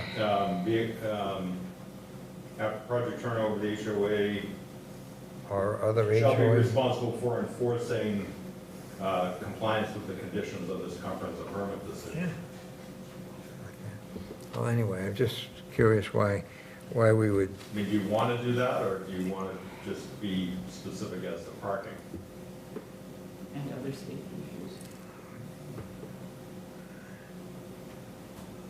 I don't personally care which way, but I'm just wondering why we're picking out parking and not other things. We could But- say and other HOA, Because of safety, right? We don't want people just parking all over the street and maybe in the turnarounds. That would prevent Yeah. ambulances and fire trucks getting to other houses. Yeah. We don't really care But if they want to make there's- their house purple, that's their problem. well, Yeah, or, The, you know, some flamingos. Yeah, I mean, the HOA will, I mean, they will probably put things like, you have to mow your lawn once a week. You yeah, have to, right, they do. you can't have shrubs in the front, whatever. Right. That's up to the HOA, not up to us. Okay, so why, But the fine is So because it's a private road and the Westport police can't enforce anything regarding parking. Right. What's unusual about that is that later on, I think you're gonna see where it doesn't allow any parking any place. You'll see that when we get to it. So, okay, that's fine. It doesn't bother me. I mean, we can make it more broad, like I said, if you want to put, for enforcing compliance with the terms and conditions of this comprehensive permit.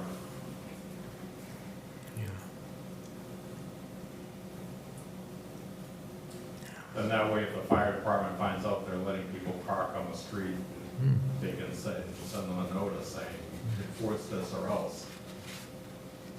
Or it's a zoning violation, you have the zoning enforcement officer enforce it because it's under the permit.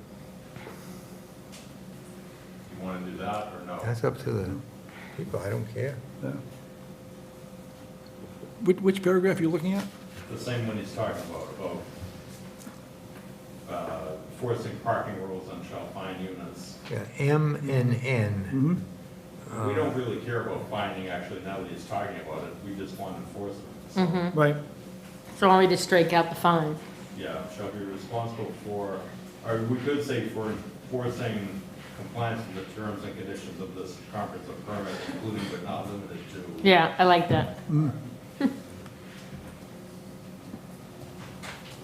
The one before that, L, the beneficial / percentage interest. I assume what that means is, because it shall be the same for all units.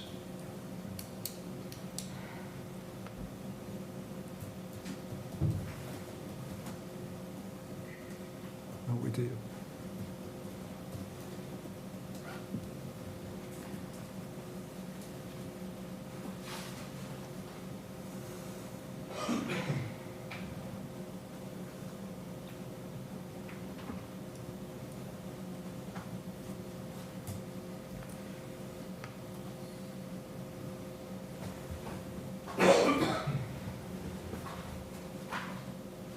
I was busy with N. Yep. Where are you now? L, beneficial percentage interest of each unit.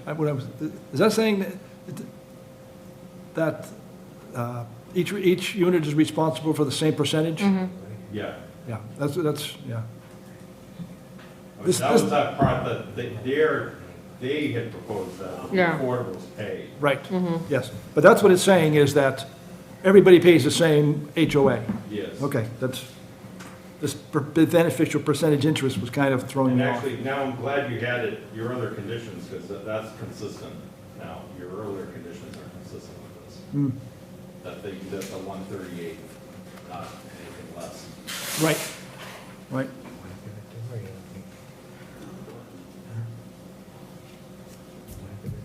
Okay. Next. I want to just go to item O, the last item in that section. It says, "Snow shall not be stored or piled on the drive. The final plan shall provide a suitable designated snow storage area." And I'm just suggesting it say something like, "Final plan shall provide 4 suitable designated storage areas," with an S, because we've got a project that big, it won't necessarily all be in one area. Fine. It's a minor I thing. mean, it should be final plans too. But it says snow storage areas. Not in M. No, not in O. But not in O it Not does. no, yeah, because it's changed to M now because we got rid of stuff, but it's not no.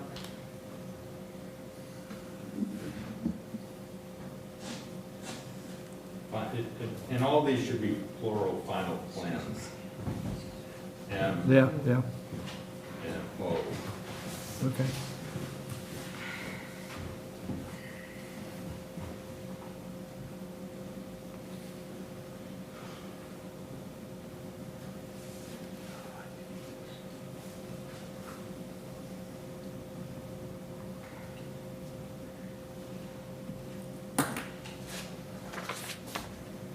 All right, Jerry, you're on a roll. You're- Yeah. Where are you now? I have something for C5. Oh, Oh, look at you. Well, I just noticed the date of the filing of the application. I thought that was kind of odd, so I looked back. And the date that it was filed with the town clerk was August 28th.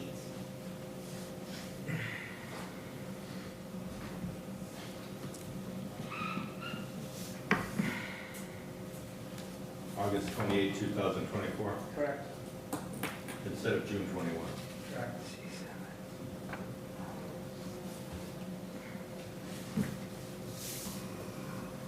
While you have the floor, did you calculate our 40 days? Yeah, October 1st is the date that Oh. the decision has to be filed.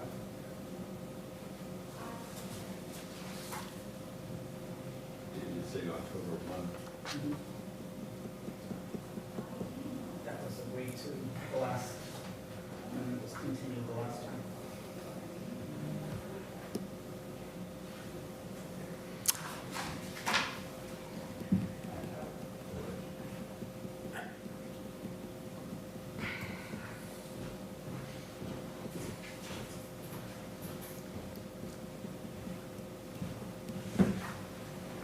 Okay, item C8, this has to do with the transferring, assigning, selling, whatever the comprehensive permits, which does happen. And I just made a note here to ask you to explain what this paragraph actually means. It basically means you don't have any authority over it at all, because that regulation is very burdensome against you. Essentially, you have to, they're allowed to do it. They're allowed to assign or transfer it, but the conditions will carry over. That regulation is lengthy, but I'm giving you the paraphrases. You Yeah, have that's no fine. power over it Right, at all. so we don't have to deal with that, okay. And I was just curious, I know the developer, the applicant, is limited into their profits or dividends or whatever you want to call it, and the 20% thing. And my question is, would the work they have to do on the access road, the drive, Coming off, what's that place? coming off, is that what you're gonna ask? No, I'm wondering, is that included in their expense for the Yes, project? that's what I'm saying, it'll come off, like it'll help them. Yeah, okay, that's what thank you. And then C10, we have that snow removal again. We want snow removal. We want snow removal, yeah. Yeah, that's fine, I'm just letting you know that's another place. Boards on behalf of this issue, designations may change by the board. I got a note here for C11, but I don't know what I meant by it. Unless otherwise indicated, the board may designate an agent to review and approve matters on the board's. This would be an agent in the actual operation of the project, wouldn't it? No, this is just compliance conditions. This has nothing to do with the homeowners or anything. It's just if they ask somebody, you could have an agent. You can cut it if you want. Because it No. already, I was actually going to add to it, Okay. which, because if it's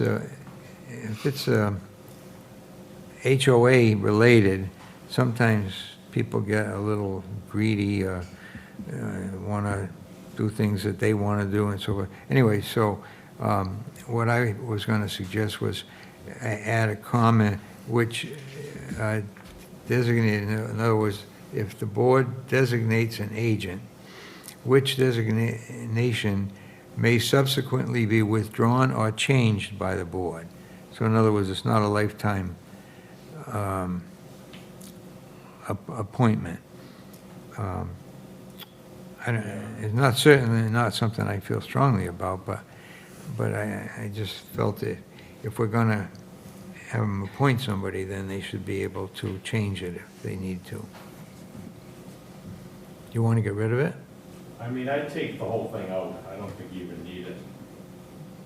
The main thing is compliance with the final plans, and really, you're not gonna designate an agent to talk about project changes. You Okay. wanna have the determination on that. That's fine with me. So I think it's extraneous, I think you make a good point. Okay. I think adding language to that just makes it more confusing.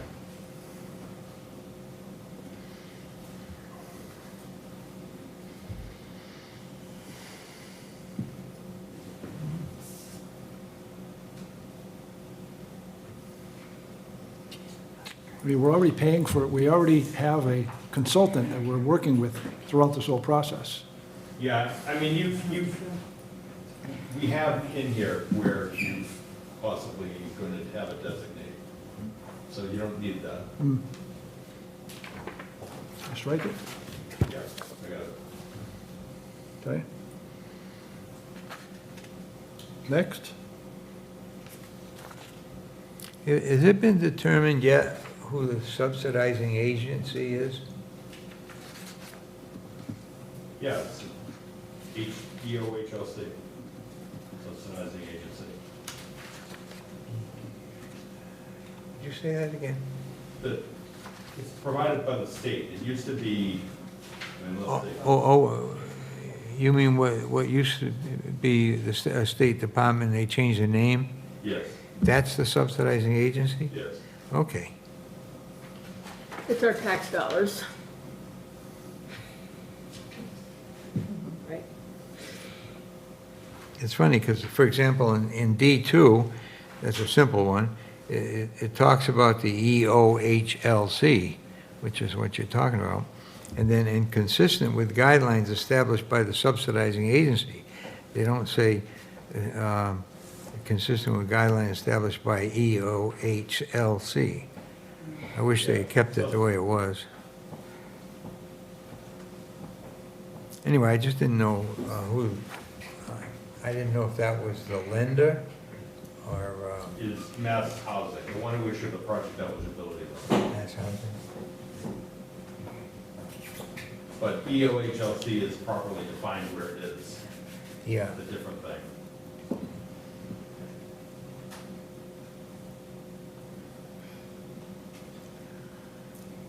Down at the bottom of page 16, D4, it gives all the preferences for parts of the units, you know, for purchase of the units. And I was a little disappointed and so forth that there seemed to be no consideration of veterans at all, and yet we're always saying we need housing for veterans in town. And I don't know whether we do or don't, but why wouldn't that come at least equal to households with children attending the locality school? All right. You know? Anyway, just bringing it up.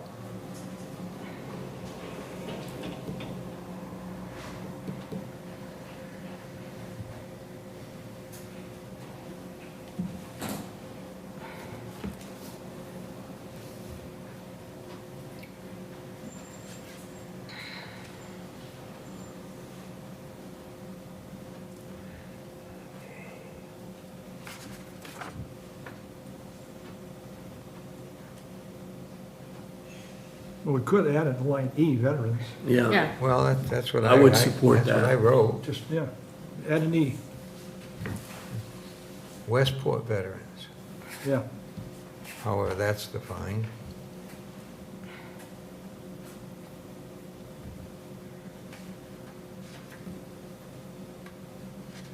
we can say. Yeah, I mean, it might have to do with local preference criteria. I mean, we can try to add that, but well, the VSO would know the answer to that question. Who was a Westport vet? Well, you could also just say located in the municipality, right? Which means it's actually broader than Westport. It could be Dartmouth. right? Employees of local businesses, employees of, or owners of businesses located in the municipality. That, Yeah, we mentioned that. right, so we can before. we can just say we can just add veterans, in the municipality, in Westport, I mean, or Westport residents, right? And before, at least member of the household, a legal resident of Westport at the time of the lottery, right?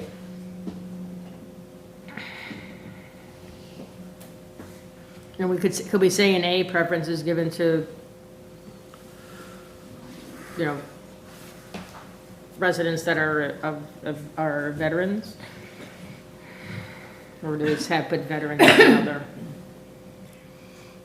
I guess all of these preferences they're not exclusive of each other. Yeah, Right. It could be any of them, but, they still have to meet the they still have to meet the affordability, yes. Yeah. Income and so forth. yeah. And many of the veterans are just on their own VA pension or Yeah. something, so their incomes are not very high.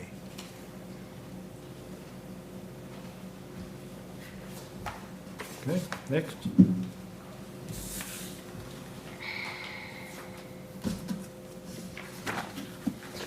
I don't have anything until we get to the end. Veterans. What are we putting there?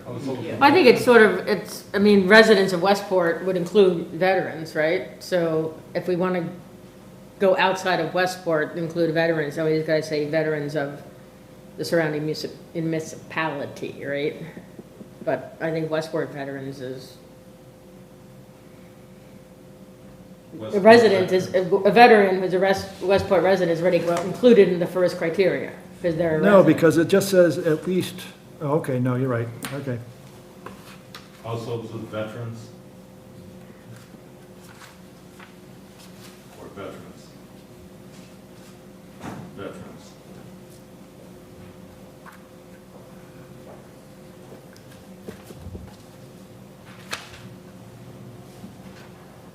Households with veterans. So in D, household with children attending local schools, or households with veterans, or with children attending local schools, right? Then it's sort of put in a paragraph already in D. Okay, that sounds good. Households with children attending the locality schools. Or households with veterans. Yeah. I guess I didn't understand it. Are you saying only veterans who have children? No, I would Okay. just put in. I couldn't hear well. yeah. Yeah. Okay. E, veterans, all right? Yeah. Yeah.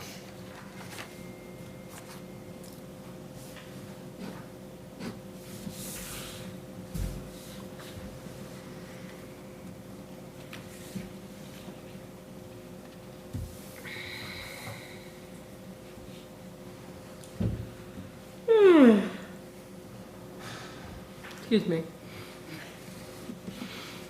Got a little bug for a minute.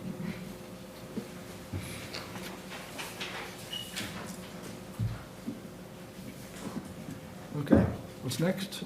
I don't have anything for all this affordability stuff till they get to the end. At the last meeting, what did we determine? I thought we determined that the allowed hours in our town bylaw for work was 7 to 7. I Yeah, it's been actually, changed. I checked with the planning department, they gave me whatever their number is. Yeah, and it's already included in E3. Yeah. I know, and it's not 7 to 7, it's 7 to 6. Yep. No, it's actually changed to 7 PM. It can't, 6 PM and 7 Right. AM. This is when you can't work. What number are you on? E3. E3, So you checked it at 6 or is it 7? Right, it says you can't work from 7 PM to 7 Right. in the morning. right. So that means you can work those other hours. Right, but right now it says you But can't what work I'm saying from is 6. our town, This is what the town, this is the says- number we got from the planning board. okay, I'm not sure that that's right, because it was my understanding, and I thought we confirmed at the last meeting, it was 7 to 7. and this is 7 to 6, that you can work. It says 6 PM to 7 AM. Right, that you can't work. Yeah. That means you can So work, after 6, you can't. Right, Can't work after 6. can't work after Okay. 6. you can't start before 7. Right. But I think that should be the same, as that, but if you confirmed it with them. I confirm with Nadine. That's fine, are they the same ones that confirm the drive instead of the road? No, I don't think so, no. Who Or confirmed the that? investigator confirmed that he went. By the way, it's wrong in our GPS, in GIS. I'm sorry, what, please? Our GIS system is wrong. So, it's wrong in a couple places. And I struck specifying the holidays, the state or. It just says holiday, yeah, that's better Yeah. than listing them We're all. not gonna, right, we're not gonna have a debate about that. Right? Because it can change. Groundhog Day. Because, I mean, now we got Juneteenth June- holiday, right? Juneteenth. So, Juneteenth is one of my favorite holidays. You need a holiday around Juneteenth. You do. Besides it. My personal Yeah. favorite is Rhode Island's VJ Day. yeah. Okay, next.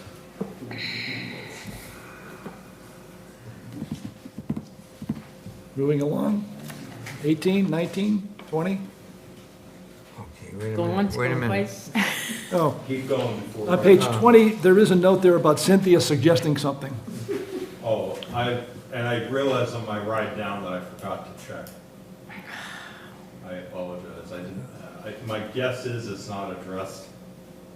I had just suggested like how much clearance, but, you know, What are you talking about? Very F5, top of page 20, where it says Cynthia suggested number. Oh. And I promised I would check the So what's this in- I didn't.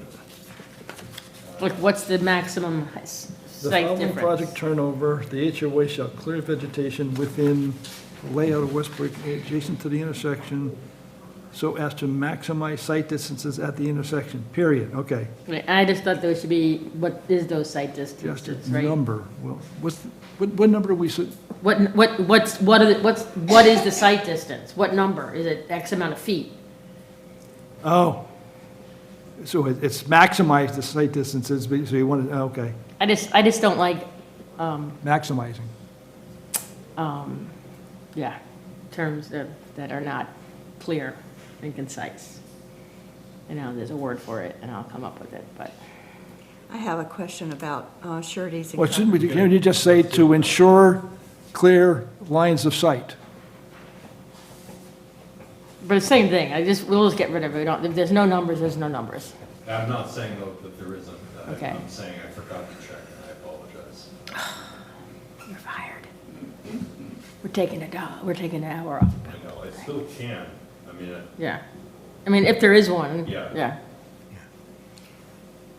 Can I go If back? not, yeah, rather because than- then you would say to maintain a minimum site distance. Right. I think it's a good point. Maybe that's why I put it out of my mind, but I do think it's a good point, because then you're saying, so it's maintain a minimum. Yeah. And there's. But you think something there's an more actual number. clear than maximize. Yes, Yeah, if there is a number, there is a number, if there is, if there is. If not, then we'd say, maximize site distance. well, to ensure clear lines of sight. Right? Well, not really, because a clear line of sight can be something that's inadequate. In other words, I have a clear line of sight for 10 feet, and I don't see what's coming around the vegetation that's overgrown. But that wouldn't be a clear line of sight then. Yeah, you would be clearing a line of sight of the thing that's approaching from 10 feet away. Ah, I mean, Yeah. if you Okay. think that's better than, I think maximize is better. It Okay. have to be Yeah. vague. Okay. All right, You all set with that? yep. I'm gonna go to page I 19. mean, I tend to think he did put, knowing Dirk, I worked with him on other stuff, I suspect he would have put a number in, I bet. I'll double check. Back to 19? Yeah, page 19, F2. I don't know if I'm just not understanding it right, or if this is what we really want. We talked before about parking and violations and so forth. It says, "There shall be no on-street parking on any roadway or common driveway in the project." Well, each house has a driveway for one car, 20-foot length. Where is anybody else supposed to park? There's on the plan, we've actually asked them to designate additional areas for parking. Did you say you asked them? No, it's in the plan, up above, it says that on the plans, the final plans, they must provide additional areas for parking and specify where they are. Okay, but this condition says there shall be no on-street parking. But we probably should say then, It's not, the dedicated thing there to provide is not on street. In other words, that's what I'm trying to get at. Are they gonna well, designate? so you say there's no, not designated on-street parking. If you designated parking, then that's okay. So what you want to say is that there shall be no on-street parking. It in- says no on-street parking. No, but there Doesn't say is. The designated. designated parking would not be Designated parking considering, spaces. would not be considered on-street. So therefore, designated parking is okay, and there's gonna be designated parking in the plan. And they actually have two Okay, spaces, they have a that's what I'm driveway trying and to a get garage. at. Are you saying that they're gonna build multiple area, parking ride situations where you're gonna park over there and walk over there, not in front of a house? Is that what you're saying? Yes. Is that what we want? They have to have extra parking for visitors and. Right. Right, so That's that's, exactly what I'm right, so talking I think we specify that the plan has to We're gonna have specify designated parking areas. Right. As most developments do, they always have the visitor parking and Okay. overflow. And, So you want to leave this? well, Yes. I can see handicap parking, somebody's gonna walk, 500 feet. Handicap parking, they're gonna have to park in the driveway. They're not gonna park in a Wow. designated parking area if they're A handicapped. visitor will have to park in their driveway? Yeah, if somebody's uncle is in a wheelchair, they'll have to. Move their car and put their, yeah. Yeah, to put in the driveway. I think I it's, mean, I don't think you want to remove that there's no on-street parking. You don't want on-street parking. Yeah, Just that's- err on the side of prohibiting it. If they have to provide it, they can come back. to you. That's just HOA living, Jerry. but they can designate an on-street parking area. No. Well, not according to this, Yeah. but it makes sense to me. No, in the plan, there's gonna be designated parking, which will not be considered on-street. It's gonna be on little Whatever. cutouts in various Yeah. places. Spurs. Can they just park in their garage and in their driveway? Yep. Yep. I mean, that's this I mean, HOA They living, were fine with this. Yeah. Why, Right. why would you want to? Yeah. Really? right. I mean, Who's the they? The developer. The The developer. developers. Well, of course they would, No, of course they would. whatever. No. Okay. No, I mean. I think when you actually have it built, I think you're gonna find. people are gonna be They- parking all over the they- road, right? They're going to make sure that there's a place for people to park near their house, a visitor. They are, and they're gonna mark it in the plan. That's what the plan, up above, it says that all of the other designate, all the accessory parking has to be designated. Yeah. So it'll be designated, and then if there isn't enough designated parking, and they're parking on the road, which they're gonna do, because if you ever been in a development, they do that, they'll park on the guy's grass, they'll do whatever, then at least we have a chance to enforce it. Well, the HOA is gonna have to enforce it. Yes, and the police department. It says we're giving them the right for the police department. You're better to err on the side of prohibiting Yep. on-street parking. Right. Yeah.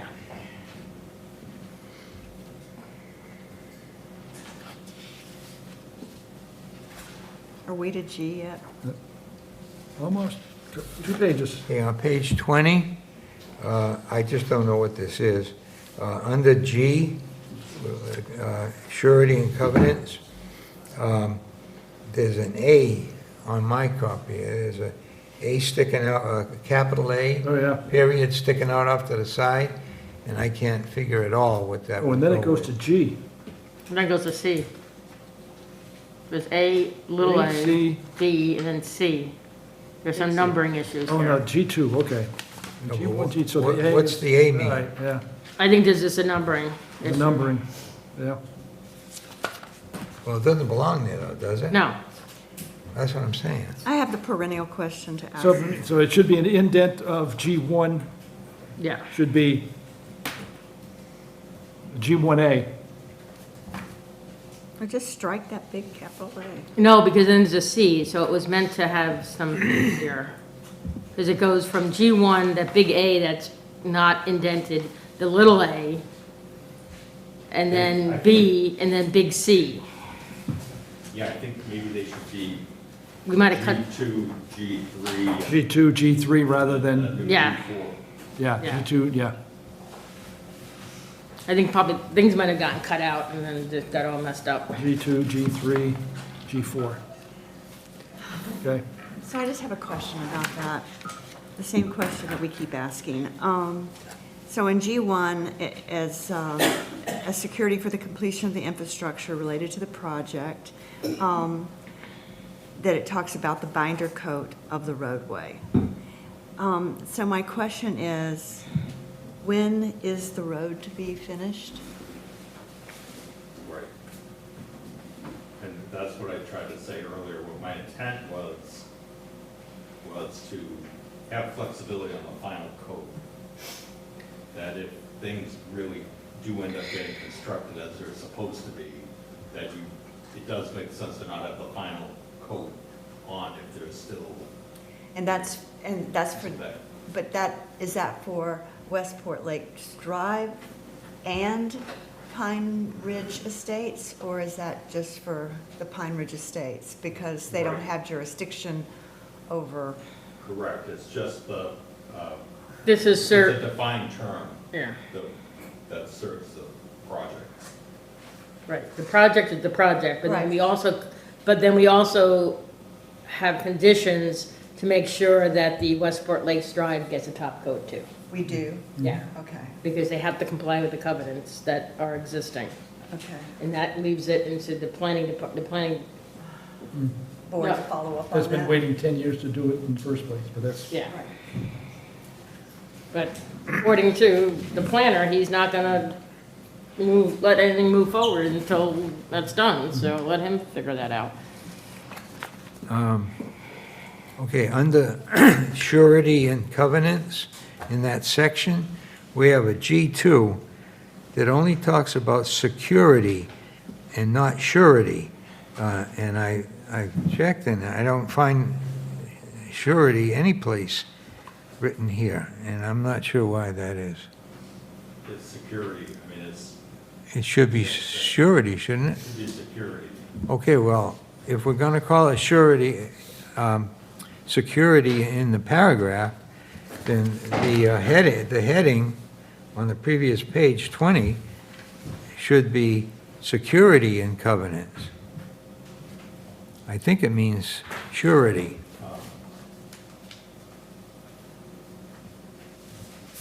The word security is in no other place, just that paragraph. Because, yeah, Okay, I'm fine with that, if you want to put surety instead of security.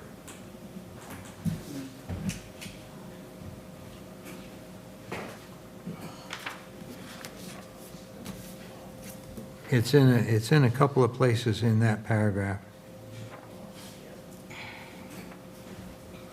Couple of places. Yeah, the first line, is it all security or is it all surety? I'm gonna change it should be surety. Surety. Yeah. right. And the second from the last line is proposed security. Well, So can you go- wanna change do a that global also. Search for that. Oh, yes. twice in the new G4, Well, right? that's okay. That's okay because it's security to get the thing done.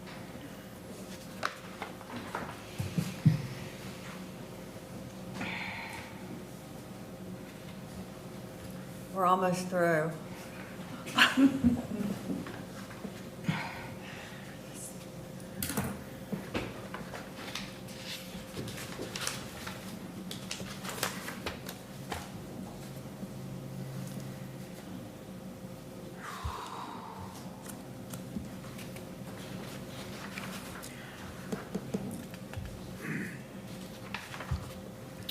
If the applicant wants an extension of time, is that a hearing or a, I think we should call it security, believe it or not. Okay. What I had, so, yeah, well, whatever, then, so change the title to security then. okay.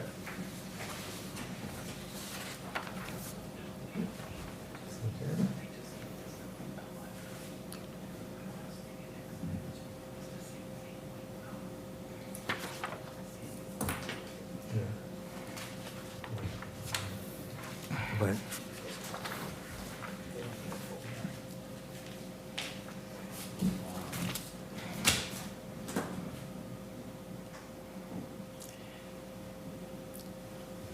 I'll wait till he's ready.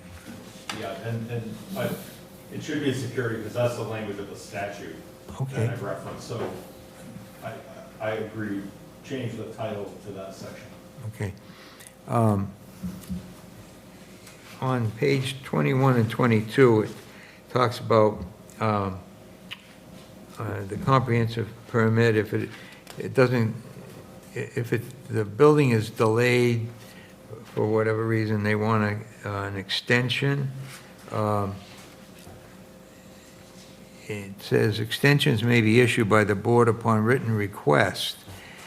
My question is, does that have to trigger a hearing or a meeting? Yes, a meeting, not, I would say a meeting, probably. yeah, but if it's not specified, it's a meeting. Where are you again? Well, that part of it is at the very top line of page 22. Extensions may be issued by the board upon written request by the applicant, but that's where it stops. And, Extensions may be issued by the board upon written request by the applicant pursuant to, yes. yeah. So all I'm asking is that it's just a meeting, not Yes. a hearing. Yeah, but you don't need to specify that there. The regulation talks about the procedure. Right. Okay, yeah, we've done it before, so, I mean, Again, it's something you basically have you don't have much discretionary Right. authority, but it has to be pretty egregious to deny it. right. Can I ask you to explain J2, exactly what that means? If project turnover has not occurred within 1 year of the issuance of building permits for construction of the first phase of unit construction, the applicant must return to the board for review and determination. So what is, So, a couple of concepts were addressed there. I think Cynthia had raised the concept there, is I think her concern, and she can articulate it, this isn't the concern, is that if the same thing happens that happened before, is that the thing sits dormant, it's half constructed, you don't know what's going on, who's doing what, it's being overgrown and all kinds of changed conditions, that she wanted to put some time limit on. I thought project turnover was supposed to happen after, was it 29 Right. units? Yeah. So Yeah. how does? This can't happen then. Right. Because the first This phase, is, turnover and phase one are not right, nearly the same. no, because the first phase of unit construction might only be a quarter of the units. And Yeah. project turnover was supposed to happen after 29 units. Yeah, no, it's a good point. Yeah. Right, I I mean, had that- that's my error there on first, I was trying to think of a triggering event to count the 1 year from. So it would just be. I would think it would be like 1 year from the construction of each phase. So, it should be phase-related, not, Like each phase. turnover they have related. each Oh. phase has to be completed in a year, and if it isn't, then, yeah. It should be related to the phase, not the turnover. yeah. Oh, okay, So if they break this into 2 phases, then, or Or 4 phases. 4 is what phases, then, We've got. but then it's not, so what isn't occurring within 1 year, though? It's not turnover. What's not occurring within a year? The finishing of the, Of that phase? yeah, doing anything, right, so I think it should be tied to the phase. And Cynthia, you're talking about turnover, but then the way I used it doesn't make sense. Yeah. Doesn't make sense in as you this. just pointed I don't out. remember what I said. So it should be something but it was my mistake, because I tried to use that concept, but it should be tied to a phase. Yeah, I'm just, If the first phase, if the first phase has not been constructed within 1 year of the issuance of building permits, right. Well, it's if any phase, yeah. There's multiple phases, if they stop in the, so, They stopped in the middle of the second phase. Yeah. right. I'm trying to If- figure out what I had there. I think though you were after the concept of if it ends up that things aren't happening, Right, what happens? Right. You wanted Yeah. a limit on it. yes, but, yes, So if any. Well, I think that what I just said was time to completion and turnover, so. Yeah, So I really didn't have any specificity, and then you just sort of, if any phase of project is not completed with, construction, if any phase of project construction is not not completed completed. within 1 year of the issuance of the building permits, For that phase. and then, all the other stuff. for that phase. Right. Is 1 year enough time to build that many houses? And, in a phase, yeah. okay, Boy, I hope so. yeah. If any phase of project construction is not completed within 1 year Took longer than of that the to issuance of remodel my building home. permits. The issuance for of- that phase- For that phase of unit, and then we should say, if any phase of unit construction project, unit construction not completed within 1 year of the issuance of building permits for that phase of unit construction, comma, the applicant must return to the board for review and determination. And so I completed Okay. this, the concept there is, Right, we're not gonna take some draconian action. We want to hear from you and Yeah. explain, and Right. maybe you have to redo some, I think it's a really good thing you've added. I wouldn't typically have it, I think it's a great idea. Now, would that be a hearing or a meeting? Just be an item, it would just be a discussion item. The applicant must And a return to the meeting. board for review and determination. Because And they could say, we object, there is nothing Yeah. for you to do, we're fine, we're gonna finish it, Yeah. and you would It's just like say- a check-in almost, Yeah. to make sure that it doesn't get forgotten about. Yeah, and then you would say, no, absolutely not, what exactly is your plan, you haven't done anything. Yeah. All you've done And is- then, yeah. And then if it ends up being an enforcement situation, you could. then we you can't could- revoke the permit, though. You can't revoke the permit, but you would be able to get authority to file for an injunctive relief, saying they haven't done anything on this project within 1 year. Right. And it would be to the housing The- department's benefit, because the whole point of this project is to provide affordable housing, and if it's not doing that, then, And again, you're not even doing anything to them, you're just having making them, giving them the obligation to come in and discuss it. we get to see Mr. Cousins again. Okay. I have one more question about a condition, and we might have already talked about this, but is there any way to get a condition that, Constance, can I just add one thing I added that you hadn't talked about, J1, before you, because we're on the end on this part. oh, I just specified here, just to kind of protect the town more, specifying that on the finality of the permit and the construction part within 3 years, and then the date is considered final. I just wanted to add in a thing about proceeding at risk in the event of third-party appeals, because that's really for the town's benefit. In other words, you want this on your subsidized housing inventory as soon as possible if you grant the permit and there's no developer appeal. And so that's not compelling them to do it, but they have the ability to proceed at risk in the event of a third-party appeal, unless that third party got injunctive relief against them. And so I just added that just so that you get the units on the shy quicker. Right.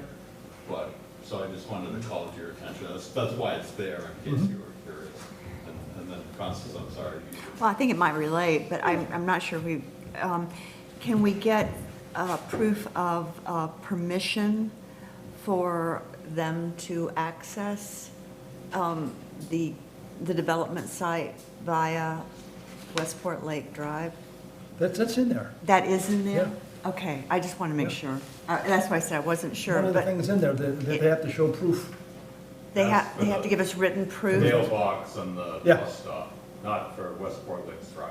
Right, no, I'm talking about for being able to use Westport Lakes Drive. Do we want to Don't cease? need to have a, No. We it's- don't. Yeah, they attested that they did, so we have to Yeah. take them for their word. It's really beyond the scope of your authority. If they don't, they don't, and somebody is gonna have, whoever is saying they don't is gonna have to file suit against them and resolve that. That's not for you to resolve.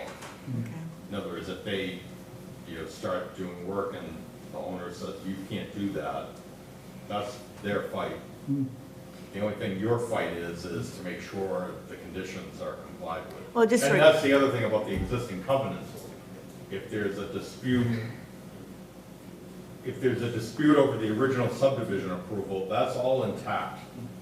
So they can resolve that, however that gets resolved. You're not doing anything to affect the rights of the existing neighborhood. It's the best you can do. I have a question about the, I mean, say this project goes belly up, they don't do anything for whatever reason. There's an existing subdivision approval in place with existing covenant and requirements under that. That's not affected by your decision. Right, So inquiring into Westport Lakes Drive any further is really beyond the scope of your review. And you can't use your process to use Right. leverage for enforcement. right. Okay. I have a question regarding postal service.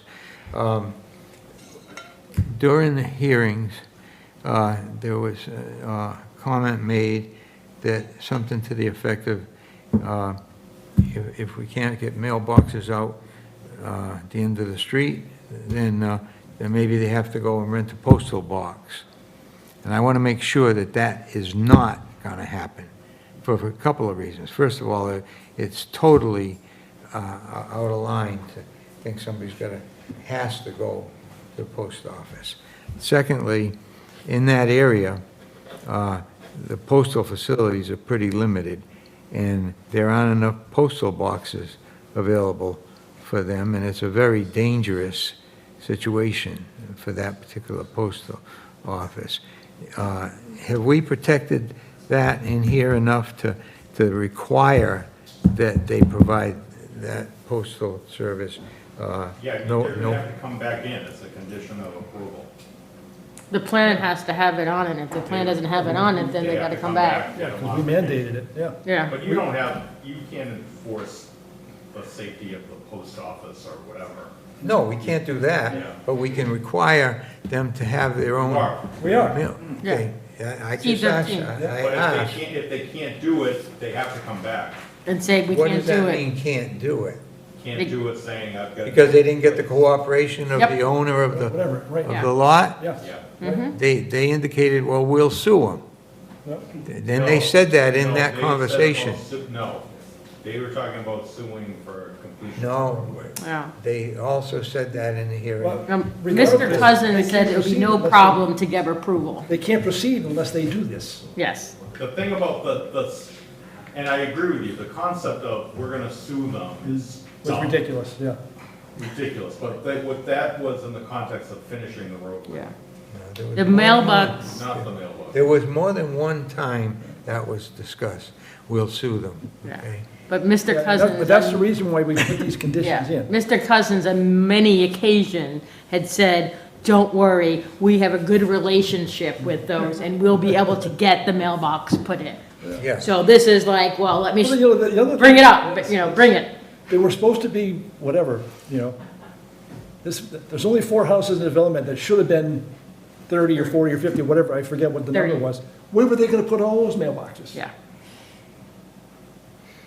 Anyway, I just want to be sure Anyway, that that's- they that's- don't that's have to beyond go to the our- post office. Yeah. That's outside of the scope of our jurisdiction. Okay, any other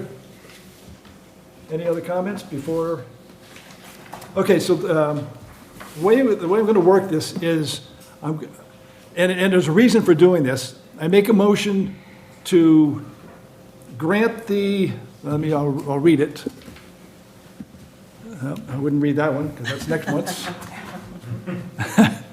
I make a motion to grant the comprehensive permit regarding application of Pine Ridge Estates LLC in Bradford Dean for comprehensive permit pursuant to Mass General Law, Chapter 40B, for development off Westport Lakes Drive consisting of 38 single-family homes on individual lots which are to contain 2 or 3 bedrooms, with 10 of those homes designated as affordable deed restricted homes.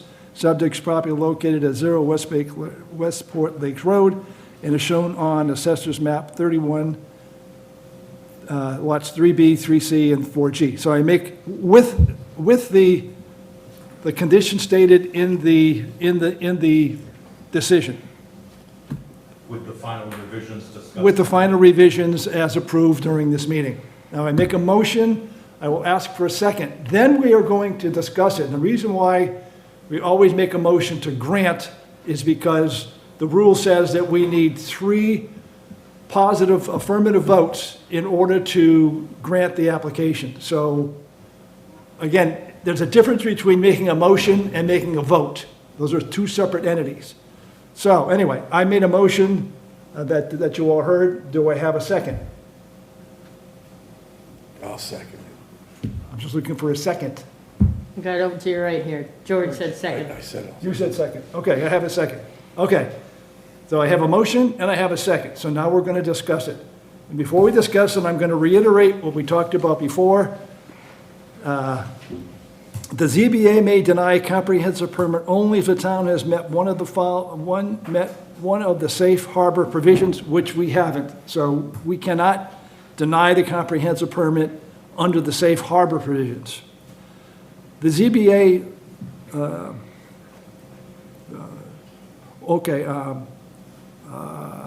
otherwise, the ZBA must identify a valid health, safety, environmental, design, or other local concern that outweighs the need for affordable housing, or determine that municipal infrastructures is inadequate to support the project and cannot be adequate. The ZBA may approve the application with conditions so long as conditions do not render the project uneconomical, as that term is defined by statute and regulations. So, again, we've spent now, I don't know, 7 months doing this. We have heard from,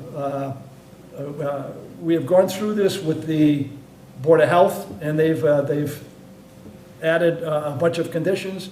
The conservation is also the same. We've talked to the fire department, we've talked to all the departments, as far as all the conditions that have gone into this very lengthy decision document. So, discussion on to approve or reject this, this petition. In order to reject it, we would have to find, again, valid health, safety, environmental, or local concern that overrides the mass housing regulations. Well, I might personally believe that there is a safety and maybe even an environmental concern. However, none of our peer reviewers identified that as such, so I think we'd have a hard time proving that there was a valid safety concern, since we did have a traffic study reviewed by a peer. Right? And I think that's been some of the biggest issues is the safety of this project, of having that many cars going off onto 177. And, those who are in the know or more qualified to assess that has said it isn't a problem. So I think we'd have a hard time rejecting the permit on that grounds. I would rather do as we did, was we're trying to minimize those safety and environmental concerns by the conditions. The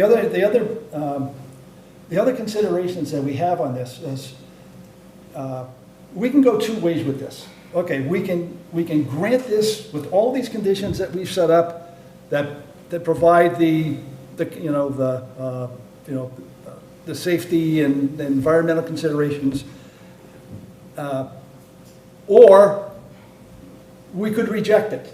Okay, now if we reject it, and it gets taken to mass housing, and they overrule us, then all this goes away. Yeah. there are no conditions, there's no safety, they can do whatever they want on that property without regard for all the stuff that we put in the past 7 months.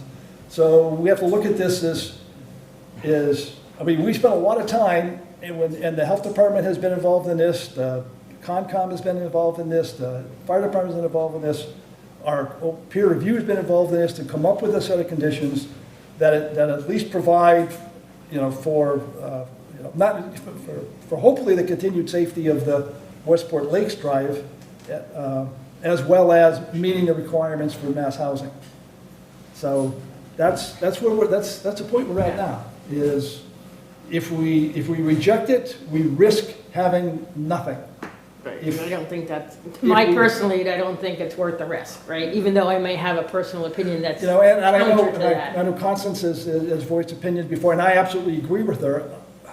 Personally, I don't have a lot of confidence that this is gonna go off. If this went off exactly the way they said it would, I think I'd all be thrilled. Yeah, I don't have a lot of confidence in that, but that's not a reason for denying and it. that's I think, I look at that That's only as a a personal- personal, at least for me, it's a personal thought, not a professional thought as a ZBA member. Right, and that would have no jurisdiction, Yeah. going to any I court just don't would, think so. that wouldn't stand up in anybody's court.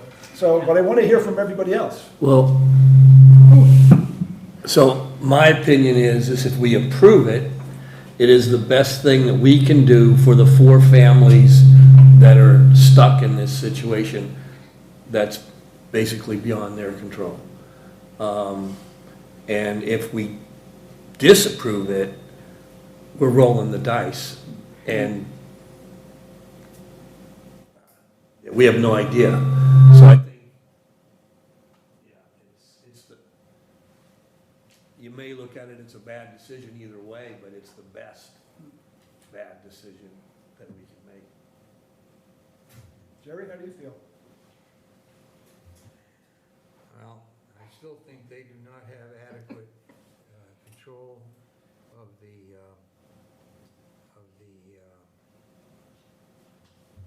entrance access road and the other things related to it, such as the bus stops and the postal thing, and they have no leverage to see that those things are done, but you guys seem to feel that just by putting it in here as a condition, that the project can't go on unless they do those things. And an example I have is even perk tests. We talked about perk tests. They were supposed to have them done this summer. Nothing happened, okay? Do we have adequate requirement in here for perk tests? We do talk about perk tests and the results of perk tests, but I assume they're gonna have to work with the Board of Health on that, and if they don't, then the project doesn't go on, from what I can see. But it doesn't make me feel any better about it, because I don't think we're dealing with a full deck here. But on the other hand, if we've got the gun to our head and we are not able to do what we think is right, then because of the potential consequences of that, then I guess I'm gonna have to approve it. Constance, how do you feel? Well, I think that the state did not do their due diligence. I think it was rushed. I think they've got an agenda and they're gonna push it through no matter what. I do think that we have grounds to deny this that might stand up in court, but I know that Westport is not likely to litigate this and spend the money that they would have to appeal it or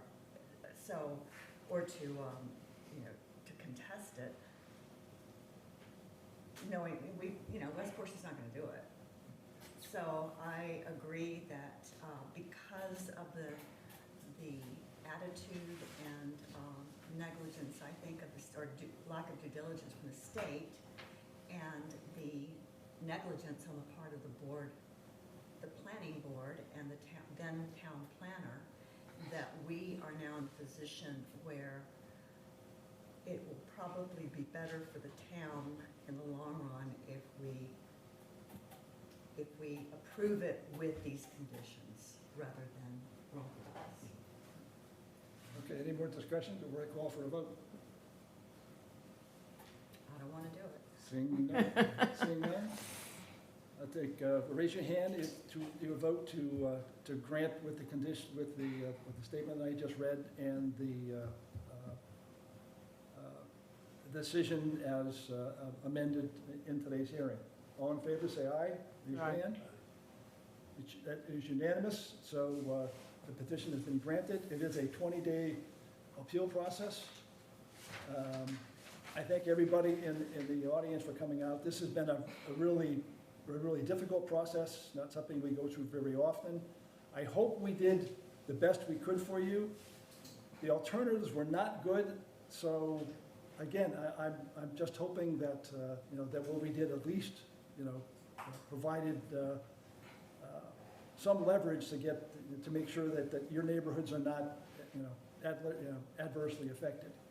So I want to thank the rest of the board. I mean, this has been a long time. I really appreciate everybody putting the time involved to do this. So I thank had, you all. look, And to thank the- Attorney Pucci, thank you so much. We could not have done this without you. I mean, I really appreciate you being here. I think we should thank the Pierres for bringing up all the issues involved Yes. to us, because I think this we would not have been able to address some of them, and again, they may not be adequately addressed, but it's, So are you going to give us the final write-up?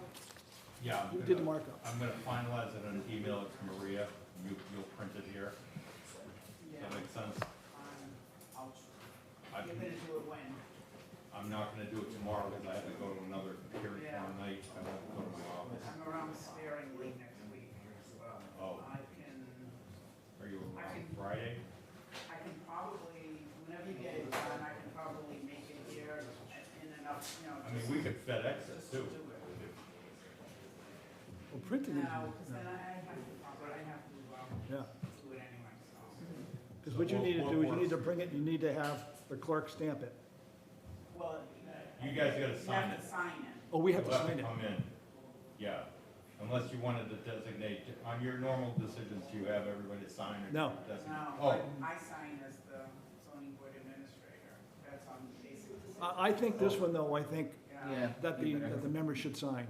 So we can just come in individually and sign when you have it ready. Right, yeah, yeah. or you could authorize it. Yeah. What works best for you though, other than tomorrow?